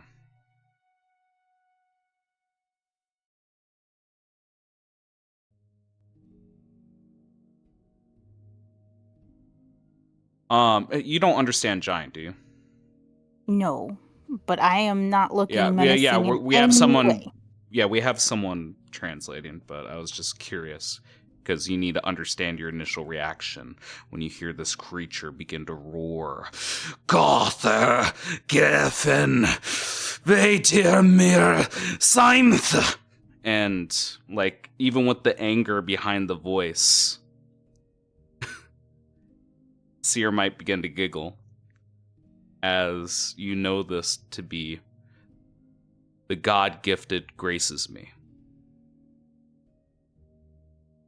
And he bows his head in respect. Well met. Then, unfortunately, in so many ways, we are not as fast as you for of your mighty height, but we are a friend.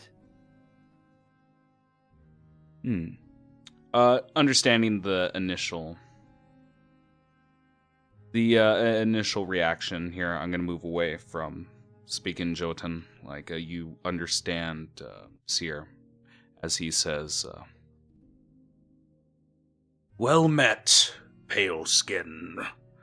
It is good to see that your kind does not scurry beneath the ice, that they seek wisdom above.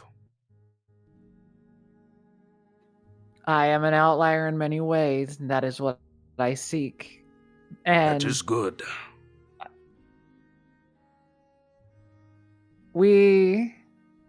my companion and I here, Julia's are just traveling. smiling. Her eyes are darting back and forth from both of them.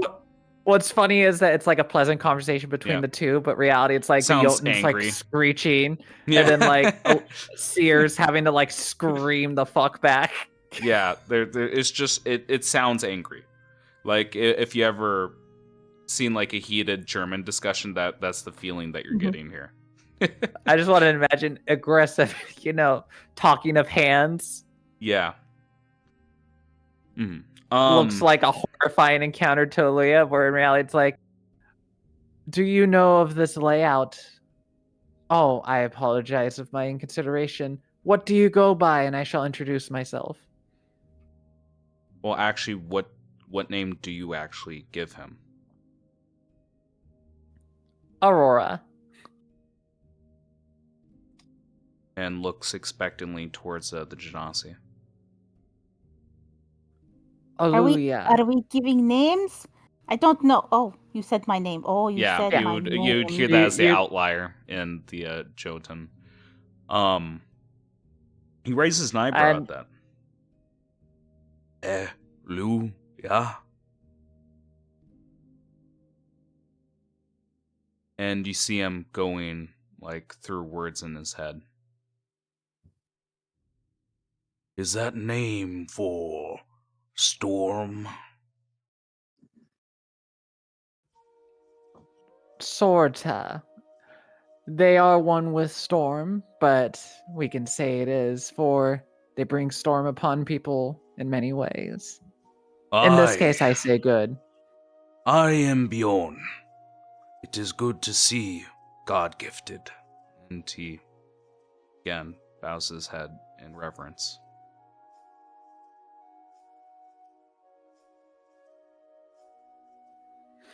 I don't know what they're saying, but seeing him make that motion, Aaliyah will do like a little curtsy type thing. When there are long pauses in this conversation, assume that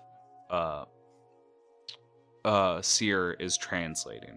I'm going to expect, like, if it's rapid pace back and forth, that there's obviously no like translation, just to keep that language barrier up. But when there are moments like this where he's giving like time to pay his respect to you, there is enough time for Seer to translate. So, Bjorn, what brings you to where you are? And once you say that, do you seek something of any sort? I seek a cure for a curse. Our Lord, our leader, he wanders without rest, and I worry for his health. I seek the guidance of the stars in the obelisks.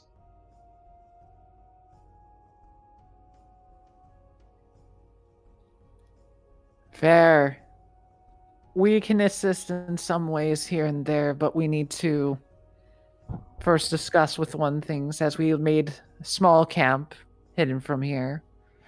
And what I can tell you is that we are definitely friend, for we are traveling to seek our own fortune of things. Nods. I would not Okay. mind company while climbing. 'Tis good to share in spiritual feel. And taps his heart. True.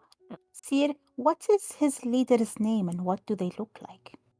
I was actually about to ask that. Looks back to the giant. Chuckles. Name of your leader. Are they the Almighty, or are they in other ways? Nods. You cannot miss him. He is giant. And I am sure you have met him. I have seen his spear embedded in the mountain. Quite. I think that might have been my fault of almost being thwarted due to making a ruckus. You must be careful with thunder. It draws him. He has fought in many wars. It triggers him. Then we are in alliance. I would love to aid him of his blight and make it so he can aid your people once again without worry. And not his worry, but your worries. I am not sure that I can heal him. I do this to heal my soul of guilt. Regardless whether or not we can fix him, we might as well at least try. I have a companion that is knowledgeable of medicines and blights, but they are not here and far. They are born of not of thunder, but of fire. I see. If you were to go in telephone booth, would they come out? I'm fucking with you. He doesn't say that. I was say, like, what? They have telephones as giants? That's cool. That'd be really cool, wouldn't it? Another god gifted. How many are there? 3. Nods. That is good. Good omen. Then it should not take me too long, for I just simply need to find our little nook, and then they should appear maybe in a moment. They also know the language of your people. Pops open a cork and begins drinking as he waits. Taps Celia on the shoulder as, hot looking elf, and goes like, all right, this might be really weird, Aluya, but stay where you are. I'm going to go down the hill, turn around, look like my previous self, but I need to ask this question because I need to make this work. Do you have any alcohol? No, I don't have alcohol. Are you going to be okay being away from me? I just I'm literally going out of the sight of his vision by going down the hill where he can't see me. Maybe hide behind a rock, de-transfer, and walk back out. Oh, okay. I will wait then. Let me see if I have any alcohol. I need to make it so that I have a different hairstyle. All right. All right. So do you leave and try to pull off this plan? I mean, all I need to do essentially is just say switch places and come back. Yeah. So as you leave and Aluya is left alone with the frost giant. Aluya, you look at the giant and it is staring at you.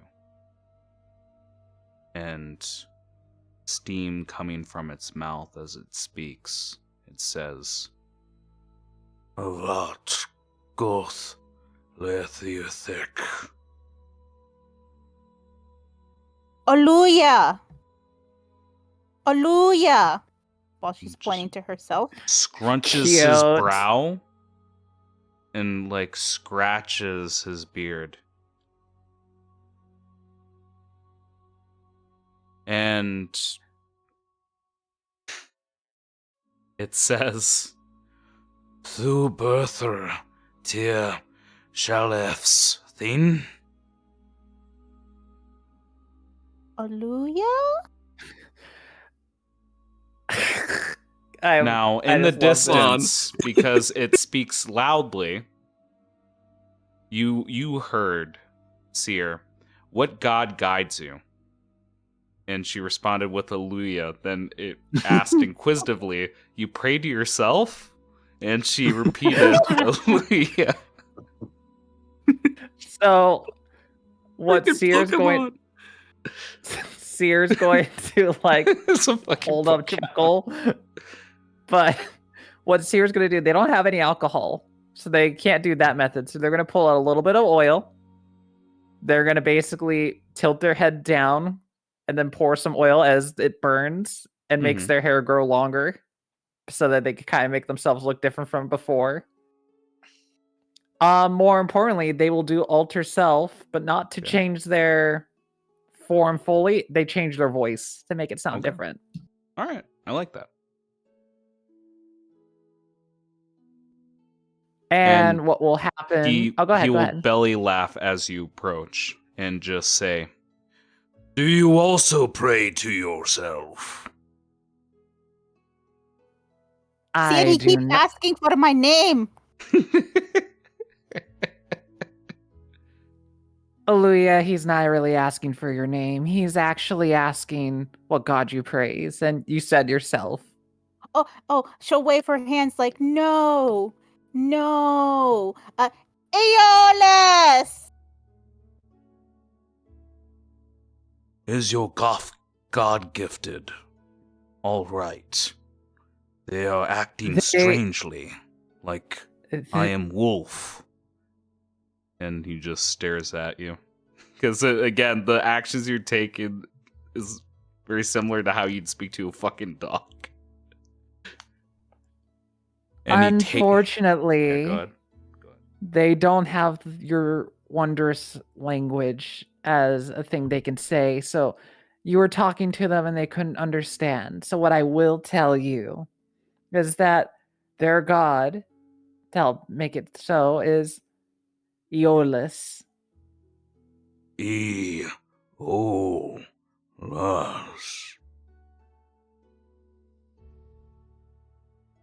He's tasting the name in his mouth. I do not recognize this watcher. It is not one around here. One of the thunderous and lightning variant. Ah, a newborn. Correct. You understand greatly. That's... I hope that you connect with that. Mine, though, is very different.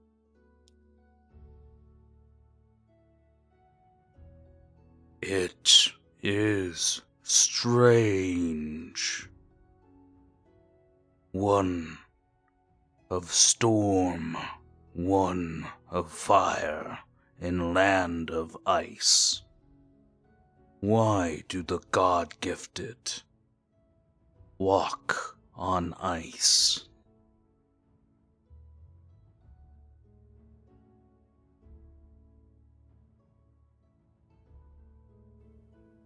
It does so that I can do good.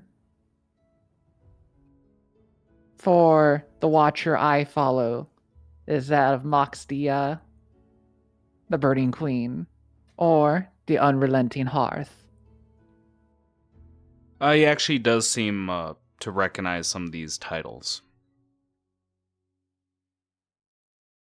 I believe I heard this. Yes. Yes, and he begins to chuckle. Ergelmere, I have not stepped on those lands for so long. I wish to see the mountains again and feel the fire.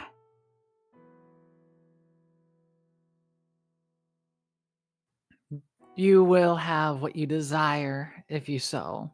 But besides that, I was told that you have a plight. Do tell. Tell me all the details. Okay. Let's move the scene a little bit forward here. Like, perhaps there's a little bit of back and forth with the giant, and I believe at some, like, do you feel comfortable enough, like, introducing the other party members to this figure? I mean, yes, and I think they eventually would. You've fallen for my trap card. Haha, I was evil. Mirror Force. Yeah. No. It seems like they're cordial, and just to keep myself from repeating information here. Does anyone else speak Jotun Giant? Like, did anyone have that language, or is it purely just Seer?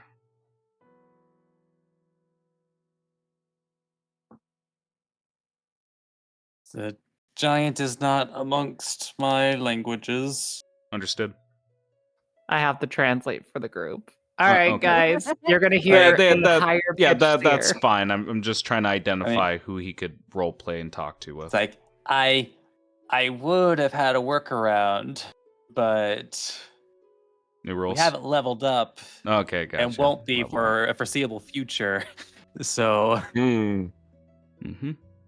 All right. If that's the case and no one else is piping up here, let's assume that you accompany this giant as he begins to walk along the trail, actually paving the fresh snow for you to walk in. It's nice. You don't have to struggle as much as you follow his footsteps. But he will reiterate that he is looking for an issue with Boreas, the titan that is walking around. He believes that the creature is under some sort of curse that deprives it of sleep. Even going so far as to saying, like, the god, as he would deem him, refuses to speak to the followers. So there's just been radio silence between the giants and this titan. Furthermore, he is worried about the storm to the northeast. Well, in his position with the fort, it'd be towards the north, as the storm has been growing larger and larger. So he is come under the belief that a pilgrimage is necessary to go to each one of the obelisks to seek an answer.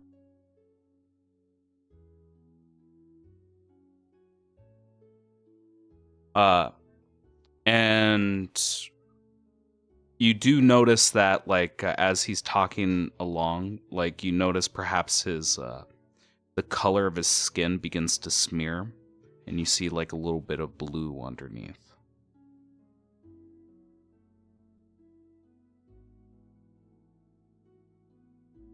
Ah, so he's a liar.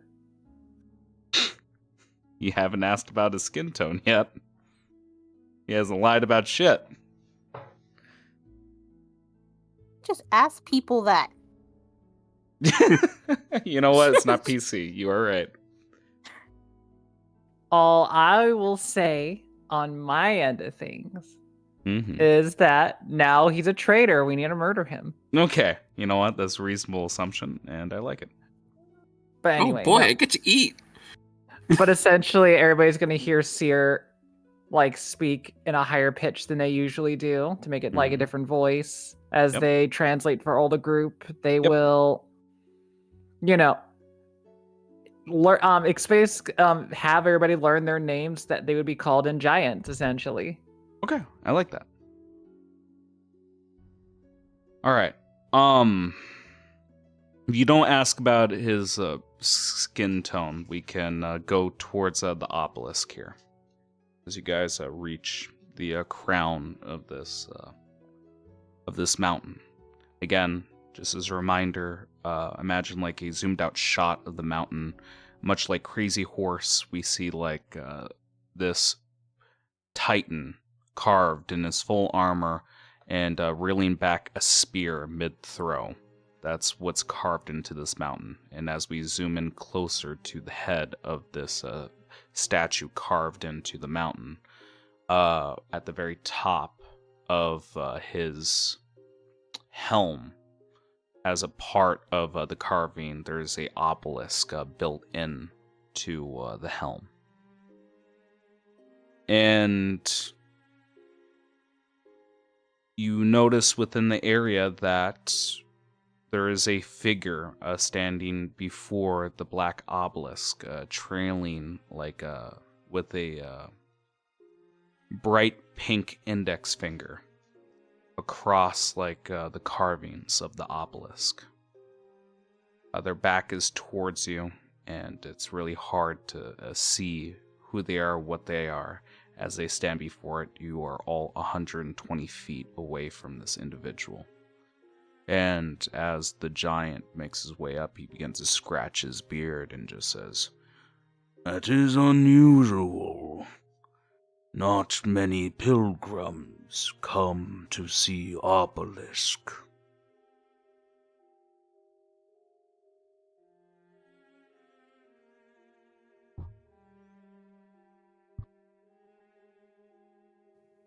We What do you all do?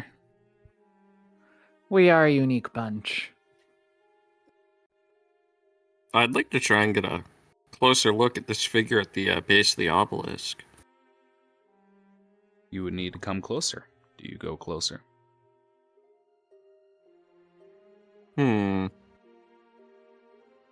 No, too busy thinking about something in specific. What about Curiosity's the there, but not enough to break away.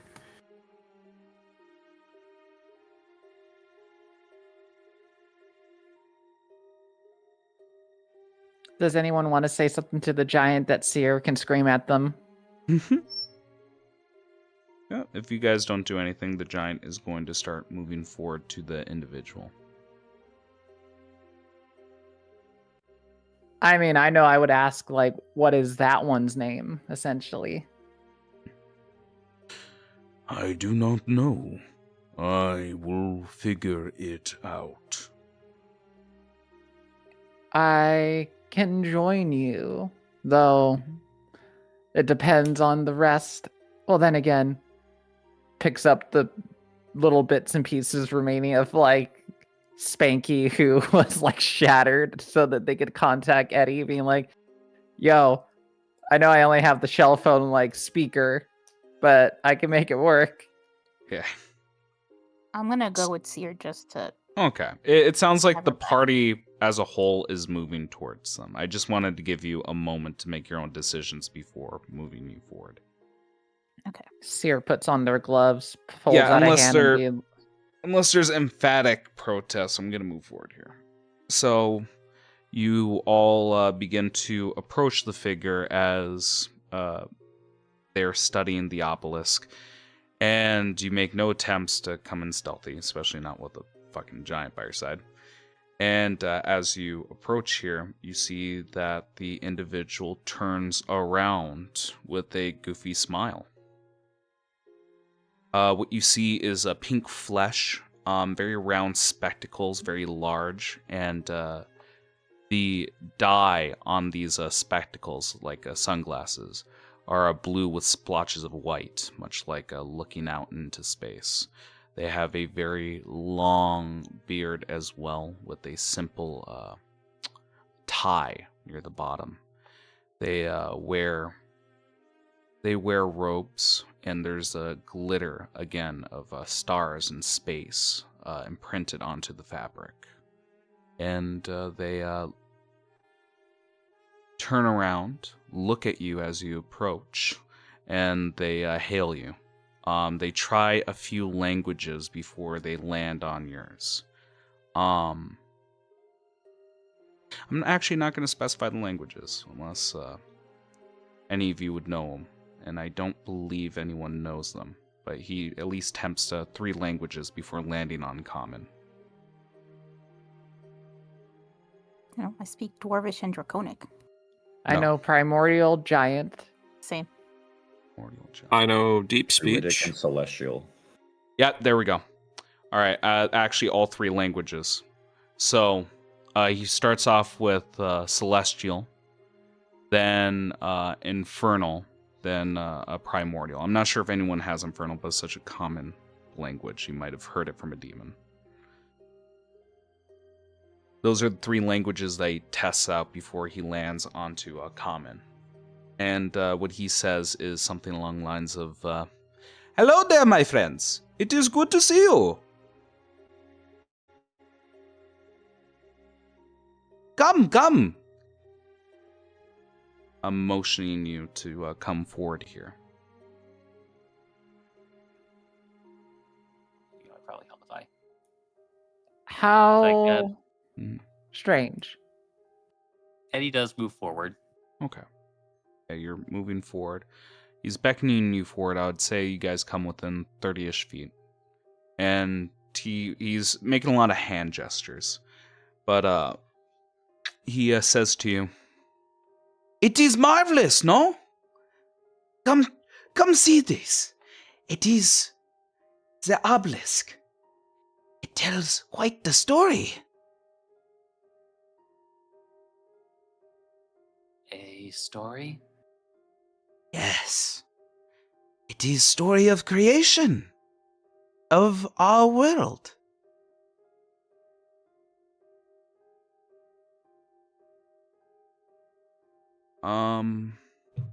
Mavet will Yeah, go over to him. actually, Mavet. Let me double check your character sheet here before moving on. Oh yeah, you catch it. Mavet, there was a weird stress and pause when he said our world. With your passive insight. It is curious. Come, let us read it together.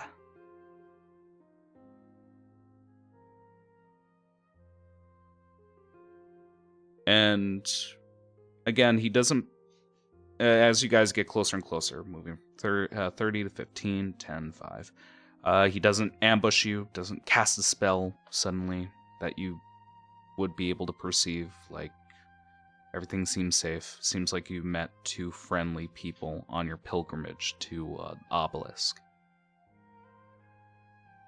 It is strange. I see the story, but it does not.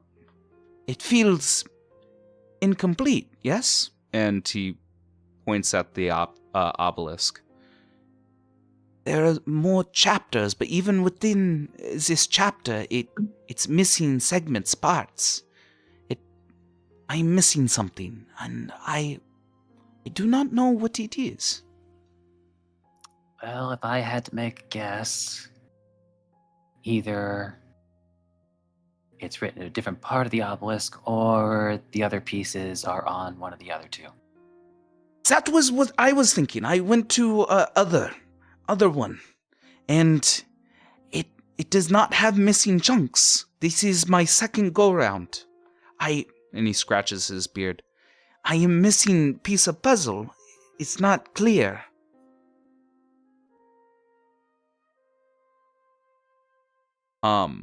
Looking at the obelisk, you only see one image carved into it, and it just seems like two figures. And because we have a moment here, let's have a look at what the hell that looks like. Okay, and let's put this into effect. Shmea. Right here. You see two figures like locked into combat, both raising their armaments ready to strike. But it's just a stagnant picture. It really doesn't tell much. Typically with like hieroglyphics and stories of this nature, there are multiple pictures to tell a complete story from beginning to end. Your notion, Eddie, would be correct. If, again, he didn't go to the other obelisks to start off with. There are missing gaps between like the starts of each of these stories, but with no end. And he is just examining the obelisk. It's that damn skeleton, Eden. He should have told me how to touch this, how to operate. He kept it to himself, damn bastard.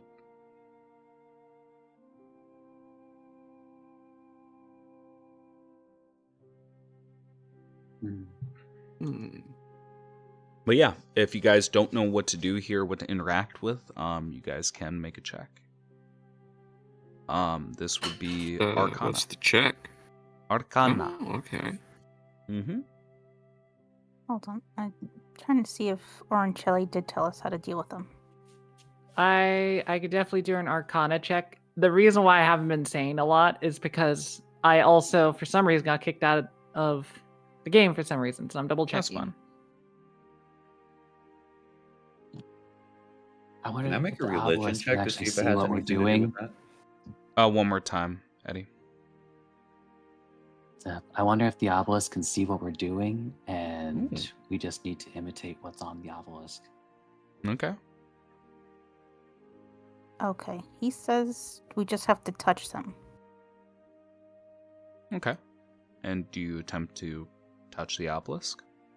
Hell to the no, I'm not being that dummy. Mavet will There- do it. I'll do it. Mavet, you're the one to do it. So you see that this person, again, with no introductions, this pink-skinned, elven-looking man, portly-looking, or pudgy man, is like dancing his little fat fingers across like the obelisk. Nothing's happening. Rakuzan, as you come by and touch it, you feel as Says if to there touch is it. a pull. And the storm will clear. That's all it says. Rakuzan, you feel a pull towards the obelisk itself. It feels hungry. I can tell you, if you choose to, you can expend a first level spell or higher. Spell slot. Let me be very clear. Expend a first level spell slot or higher.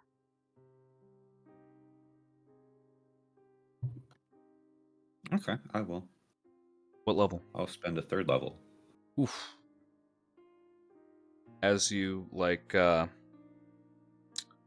push a third level, like a spell into it, like you see an eruption of a blue light that streaks towards the sky, and you see the storm itself begin to part ways. And because you expended a third level spell slot, you see a fairly large gap made into the storm. It is not cleared, but it seems traversable, if you so desire. Other than that, you see beams of blue light going in separate directions, one to the northeast and one to the northwest. One's going into another mountain range, shrouded in forest. The other one's going towards the fortress. And as you look at the images playing out on the screen, it tells a bit of a story here. So, bear with me, all right? So, like, imagine this being like animated images. I don't have like an image for every sentence here, but use your mind being and theater of the mind here. You see just pure black of this obelisk. And you see like there's a border of creation and oblivion. And there's lines that blur. You see that for creation, it's represented with titans, and oblivion is represented with the daemons as they emerge from this chaos and formless energy. These colossal beings were born with embodiment of raw, like elemental force and boundless will. These titans, these godlike guardians of stability. You see like actions to build and preserve, crafting like the foundation of reality. We're talking creation myth here. The daemons, on the other hand, seem to be like harbingers of destruction, consuming and reshaping existence with no regard for consequence. And then you see a term written on across the obelisk as it moves on to another step in this age. And who here understands primordial? I think we all do. Okay. You see Most, like if not all. Yeah, you see do a not. term. That's Mavet fine. doesn't. Those who do understand it, you see like a term etched suddenly, then disappearing a few moments after. The term says fleshlens. Seems to be a term for this area, this creation.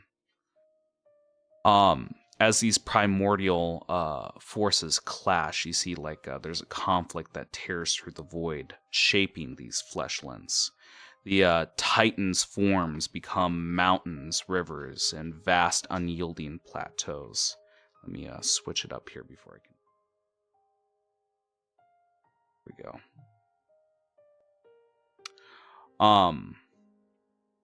While the daemons left their marks as twisted caverns, poisonous marshes, and shifting wastelands, these creatures are making the world itself. Together, their presence creates a tapestry of contrasting landscapes woven through their eternal combat. The very fabric of reality is just stained by their emotions, fury, agony, ecstasy, despair, just leaving imprints on this plane of existence. Then we see something familiar, where you guys are at the moment. We see the blood of both these creatures forming seas. The daemons, their blood making the ink sea, and the titans making the titan sea. One of blue ichor, the other of black. The massive inky blackness reflects the despair and hatred of the daemons. It taints the lands with its corrosive touch. It erodes stability whenever it spreads, while the Titan Sea shimmers with a crystalline blue. It channels the Titan's determination and resolve, a reminder of their relentless quest to shape and dominate existence. Together, these seas are the lifeblood of the fleshlands. And this is where the raw essence of these creatures pool in the ceaseless tide of magic. You see a term given to these two creatures. They are referred to in primordial as endlings. Now, as the landscape is created, the oceans flow. We see that storms and nature itself begins to form. As the endlings begin to dwindle, their power do not fade. Instead, it becomes a tempest of emotion and magic. The remaining titans and daemons, driven to the brink of extinction, pour their very essence into the land, their sorrow, rage, desperation. It forms chaotic storms that now rage across these fleshlands. The skies darken with the swirling mist of the void, And the rain is no longer ordinary. Instead, it's imbued with that primordial emotion. Black rain from the Ink Sea and searing blue rain from the Titan Sea. There's an unsettling amalgamation that combines both. Now it gets into something some of you have studied before, and that's where magic comes from, the weave. From these storms of emotions, a tapestry of magic are woven, this weave. Its fragile, chaotic network of raw power stretches throughout the flesh lens like veins of a dying god. It is the manifestation of the lingering will of the Endlings. It is a source of magic that exists only as long as they do. Every spell, every rift torn through reality draws from this dwindling resource, and it feeds the storms that consumes the lands. And we're going to take a moment here because I've been speaking a lot. I at least want a moment to digest what I'm telling you, at least with this particular section. Specifically with spellcasters can make an Arcana check, but I'm really curious about Sierra here, just because of her innate intelligence.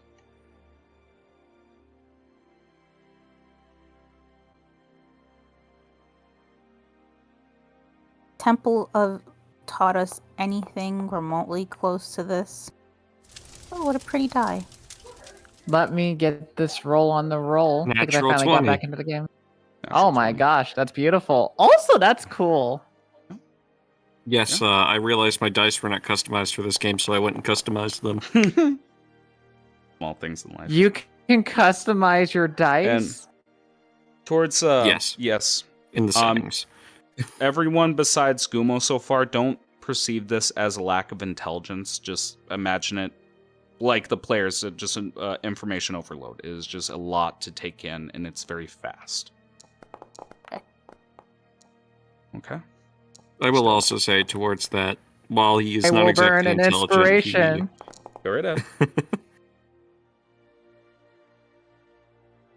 I refuse a 2. I roll inspiration. Give me one moment. Okay. This is a cool moment to not have my brain melt. I'll give you my 24 and I'll take your 12. What the you rolled fuck? a 3! Okay. I'm mad! I'm gonna Well, do Flash go of ahead. Genius then Go and ahead. cry. How much is total? 19. I might as well roll a Okay. d6 since I have that other inspiration as well. Okay. The So heroic yeah. die or whatever. What's the highest roll? A 20. Because I keep rolling ones. So everyone besides Aluya, I believe. Aluya rolled the highest with a 24. I'm not counting the natural 20. I'm just curious what the highest roll is. 24. Yeah, Louis got a 24. Okay. So everyone besides Eddie will understand the following. Then I'll go specifically on what Aluya understands, because you went 5 above the DC here. All right. So first of all, what I really want to imprint onto is with this history of magic being shown to you, that it stems from these endlings. Their blood, their will, is a representation of our weave. And within our universe, it is a limited resource that we keep drawing from. Although you haven't seen any significant impact, it is still finite. One day we will run out of oil. One day we will run out of minerals. Perhaps not in our lifetime, but it is something that will happen. From one day in the future will mark a day of the mundane, a day of mortals. Now, towards the 24, I have an analogy to give to you. This will explain the severity of what I'm going over here. So just stick with me, all right? Mm-hmm. Imagine magic as a drawing from a vast but ultimately finite underground reservoir of water, all right? It's an immense, unseen ocean beneath the world. Every spellcaster is a well tapping into it, but the size of their bucket is determined by how much they draw at once. For a first level, it's like grabbing a teaspoon and dipping it into the reservoir. It's minuscule. Second level would be a small cup, just enough to make maybe a splash. Third is a large jug, just enough to fill a small basin. A fourth is a wooden bucket, enough to quench the thirst of a family. Fifth is enough to fill a barrel. It's heavy, unwieldy. The act of drawing it is no longer effortless. 6 is a wagon of water, carted in buckets by an entire team. 7th is a deep well suddenly torn open, pulling up a deluge. Now the act of taking water is no longer harmless. Other wells might even start going dry because of this. So 7th is when we start getting into strange territory. 8th level is like a dam breaking, unleashing a controlled flood. The water crashes through, reshapes the terrain, altering rivers, forcing the world to acknowledge its passage. The reservoir can take this, but only sparingly. 9th level. A great fissure in the earth, siphoning out an entire lake's worth in a single pull. The world shudders as the balance of magic is briefly upset. The ocean beneath receives just enough that those who are attuned to it might notice. Use this too often, and the reservoir may never recover. Now, I'm sure all of you are familiar with lore with a level scaling, and that for some reason our cap in a traditional D&D is 9th level. That's why our classes are built that way. You can only go to 9th level because of lore. If there is a chance or a possibility that a 10th level magic spell is ever cast, if this thing could exist, it would be like ripping open the very crust of the world, causing the entire ocean to surge forth at once. That flood would reshape the land, carve new rivers, drown continents, and perhaps leave nothing behind but a dry, empty husk of where magic once flowed. You have an understanding of what I'm trying to tell you here. New goal unlocked. On a serious note, though. Uh-oh. Yeah. All right. So let's keep moving on here, because we're going to finish off with this little exposition here. But I at least wanted to take a moment to at least explain the significance of a limited reservoir that we're playing with here.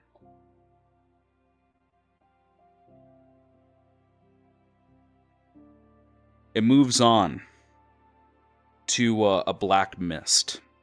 Above these fleshlands, there's a black mist that consumes all. No light pierces the veil, no stars shine through its oppressive grasp. Only the echoes of ancient creation. Only the echoes of ancient creations. The last remnants of titans and daemons define the landscape. As the souls of all those being dissolved into the weave, their magic drains.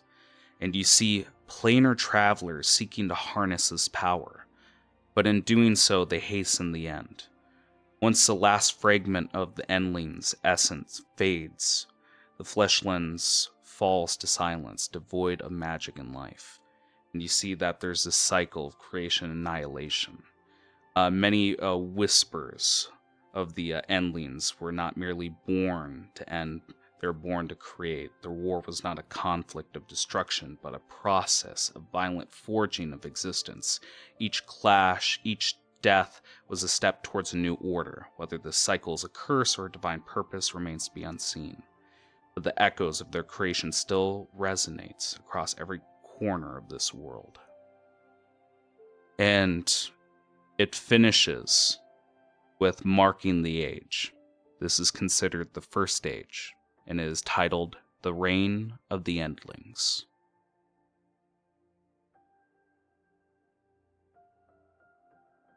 And again, like, there's no need to comment, no need to say anything in character. I imagine there's just silence. Everyone's consuming, digesting the information as it was spread across this obelisk. Towards you, Mavet, I will say, like, for spending a third level spell slot, not only do you create a hole within the storm leading to the Tower of Ice, where Quagmire lies, but there is no need to find the other obelisks. You know their general locations. Well, you knew of their general locations, but you can be more precise now. That is what you gain from spending a third level spell slot. Nice. That's all I had to spend. Mm-hmm. But yeah, the giant looks while scratching his beard, and the eccentric-looking elf just has a grin plastered across his face.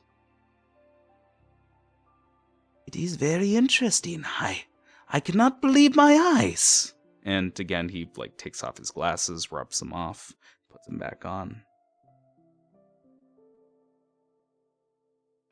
This was rather exquisitely done. I'm actually very... Wow. Yeah, just do not understand though. What is purpose? It can be said through voice, through writing. Why write on obelisk? It is no secret. There is no damnation here.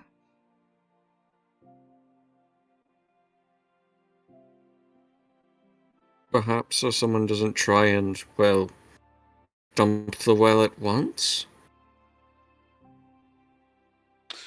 Oh, well, towards that analogy, that is specifically only for Aluya, depending on whether or not she spared it. For you, you just, to your knowledge, you know that there is a limited reservoir for magic.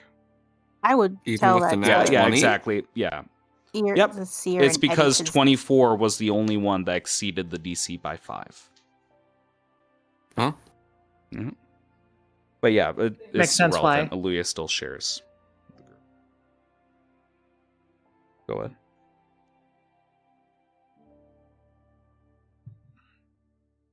yeah, I would share that with Seer and Eddie because I know they're smarter than me and they can deduce more than what my brain can process. Oh, yeah.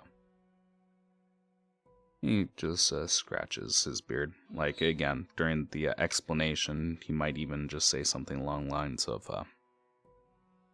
well, it is good to know. In fact, again, it does not seem like secret that you'd want to keep. Wouldn't everyone like to know this? Yes? Looks around. Don't It is know how if we heal. everyone. Strange person. Why are you trying to study this, sir? Oh, I did not introduce myself. I sorry. I am so sorry. I am Metatorian. It is good to see you. Metatorian? Let me spell that for you.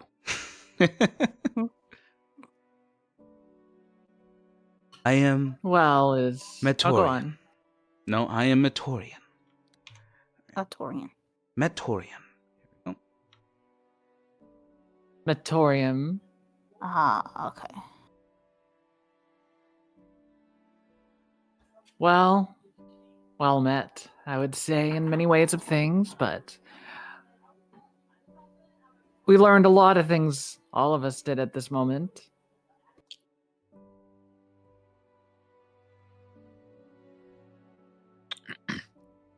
So now that... Oh, go on, Eddie. Well, like specifically with his question, well, I would actually imagine that it would probably serve at least two purposes. One, well, for those who have never studied or used magic, the issue might be a little bit beyond them to start with. And even if they knew about it, can you imagine the kind of uproar that would happen, the mundane against the magical? The idea that the people around you that use magic are slowly but surely bringing the world to an end. I think that would lead to a literal witch hunt. Yeah, and just to further on that subject, you all notice a visible change to your own powers, your the transition between 2014 2024, and again looking towards the sky and seeing the flying leviathan, you see the meteors coming down, showering on the creature. You felt a pull of that nature being attuned to the weave, all of you. Well, all of you who are spellcasters, which I believe is the entire group. You felt that same pull that is being described in the obelisk. And then, secondly, if this information really is worth preserving, I'm afraid that language doesn't necessarily survive for very long, or even picture writing. Its meaning can be lost with time. So being able to show the events to somebody that crosses language barrier, probably the best way, in fact, to communicate information across generation after generation. Ah, that is smart. The skeleton, he did good job. And he gives a smile. And towards Luia's, I believe it was Luia's initial question. I can't remember who asked, whether it's Moomin or Nita. But you'll answer the final tidbit just saying, I am a voyager. I like to travel. And this is my new destination, my new journey. And once I figure out what this mystery is, I will move on. You are a person that loves to journey for knowledge. he hesitates and nods. Yes. Again, towards Mavet. The hesitation gave you pause as well.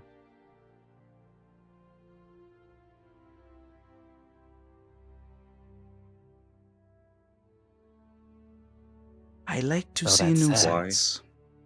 Oh, he just gave the same type of hesitation that I gave towards our planet, and when she asked, "Are you doing this for information?" he hesitated before saying yes. You don't believe that he's completely forthcoming.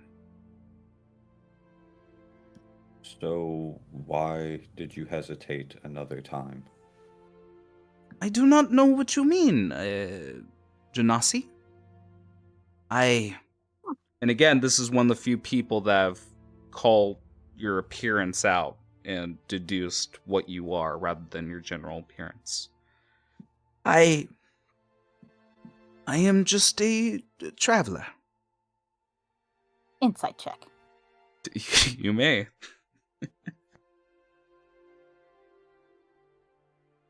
I explore, I see great sights. I see what no other man He's a world have seen before. destroyer. Okay. And what's your intent with the insight roll? Why he lying, bro? Spill the beans.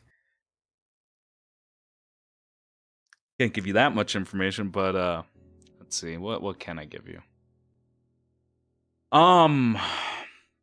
I'll use my inspiration for my roll. Go right ahead. That'll help me before I move on here.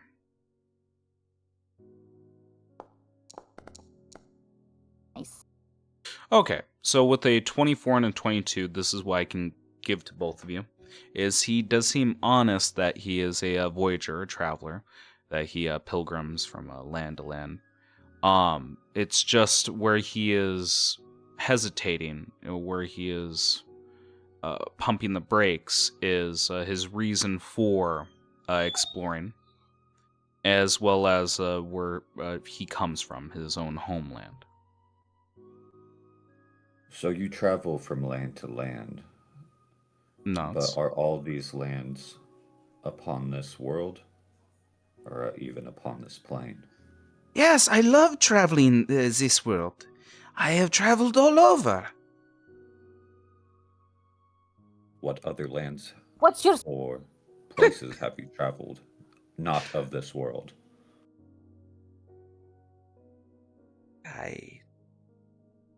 What do you mean? I have traveled these lands. Yes? I will speak in Celestial and say there is something you are not telling us. Oh. Scratches. What does Luya say? I ask him if he is our end. Is it trying to bring our end closer? Is he trying to steal our magic? Like the dirty elf that he is. Actually, Eddie Okay. might. Eddie's gonna take a stab in the dark. He's not actually sure if this is right, but Okay. hey, remember how you said before that it is good to see you? Yes. That's a really curious phrasing. Usually, when you meet somebody for the first time, you say, "It is good to meet you." Damn. Is That means much we've like met before, isn't it?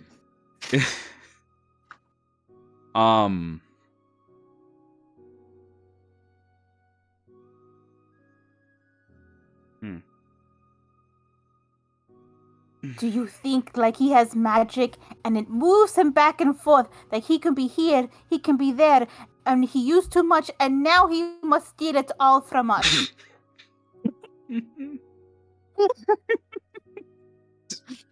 Both of you insight checks, so I'm not gonna keep giving information freely. Luya, one more because of the new tidbit.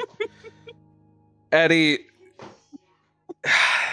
just because I don't want to spread misinformation here, advantage for you. Information because I'll spread it. I know you will. That's why I'm trying to be careful here. We're going down They're a gonna slippery tell us the slope wrong here. things, and I'm gonna love it.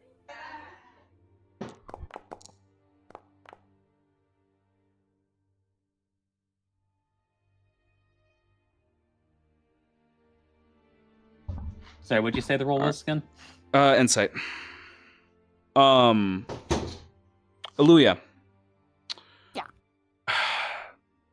You're much like some of your companions here. You feel like again you're hitting it on the spot, but you don't know where.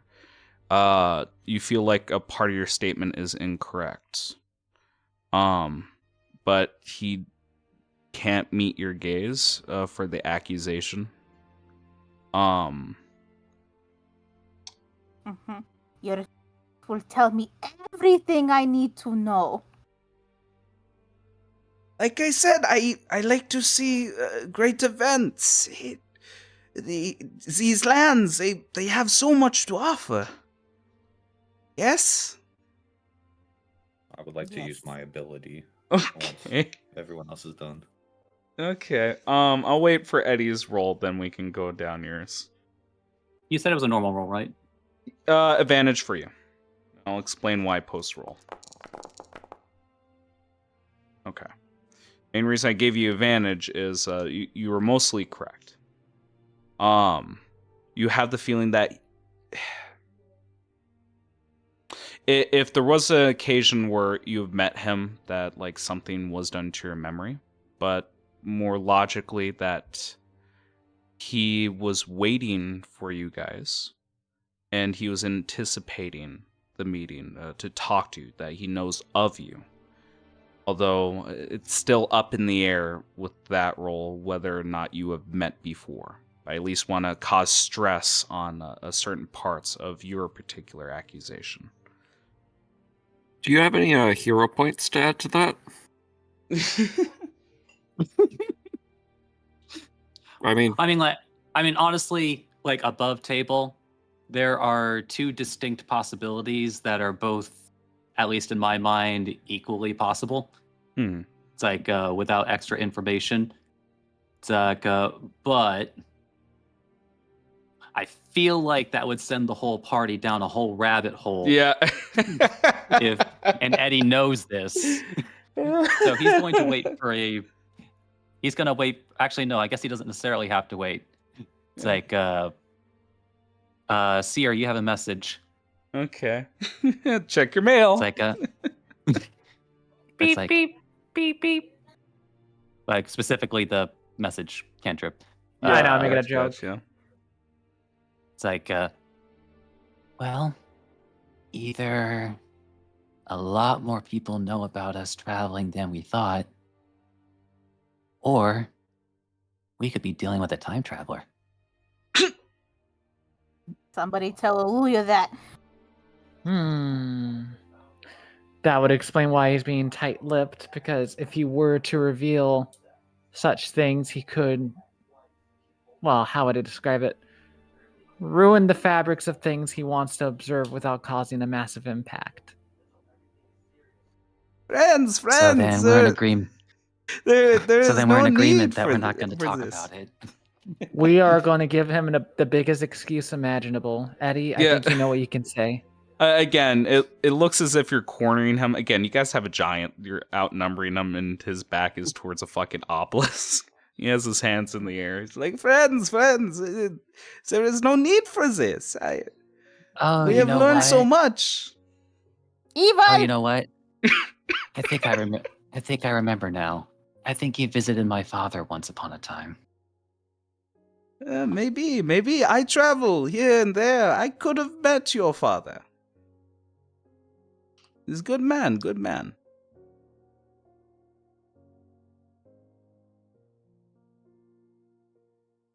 At any rate, though, it's, where do you plan to go from here?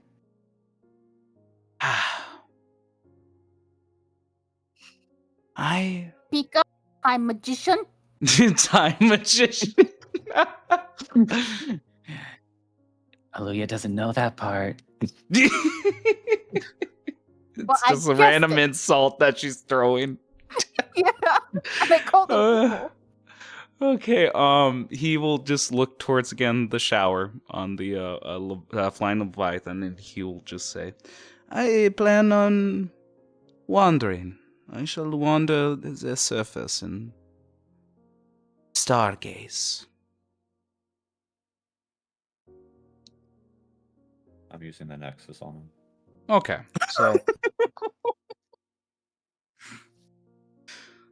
so let's read through this one more time.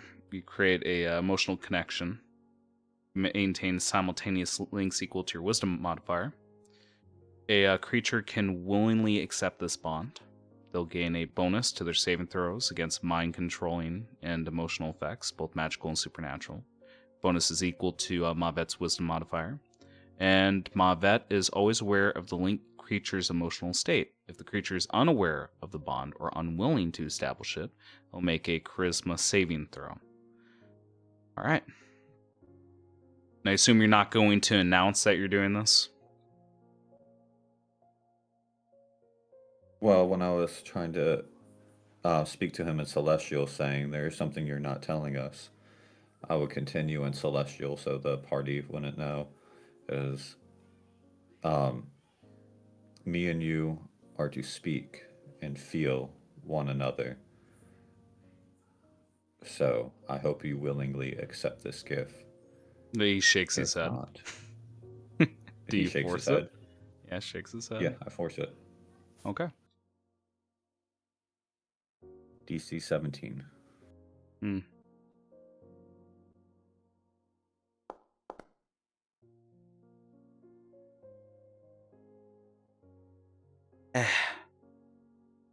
I am sorry.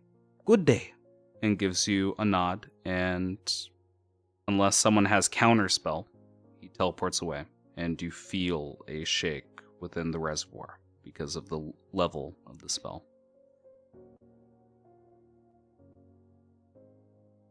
Will we meet again? To suck us dry.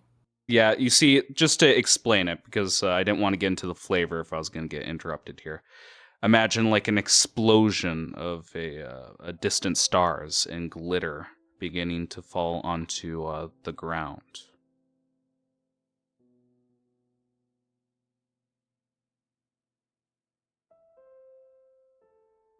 Okay.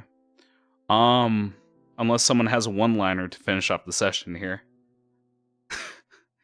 would have been, you know what? I actually kind of regret that I just didn't say he just exploded.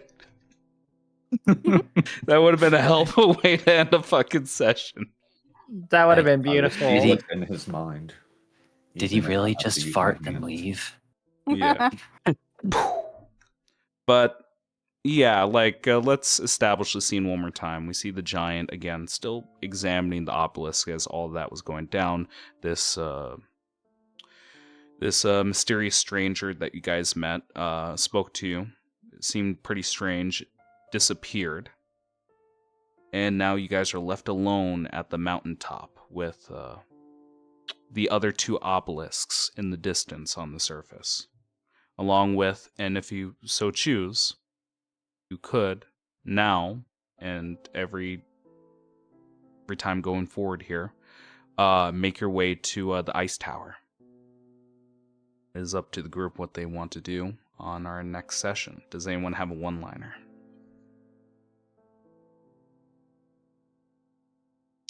Kumo does. Wow. All right, Put him on Kumo, we're spot. ready. Yeah, what is it? Say the line, Bart. Where'd Say he it go? alive. Where did he go? And we'll end there for today. Thank you guys so much for joining me. Woo!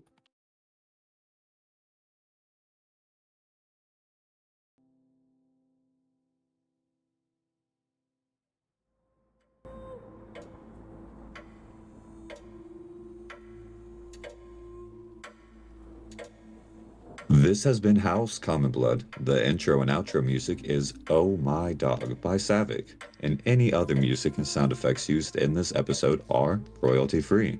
Credits can be found in the episode description. Please review us on whatever podcast listening app you happen to be using. And if you like us, tell other people. Word of mouth is the best way for us to grow.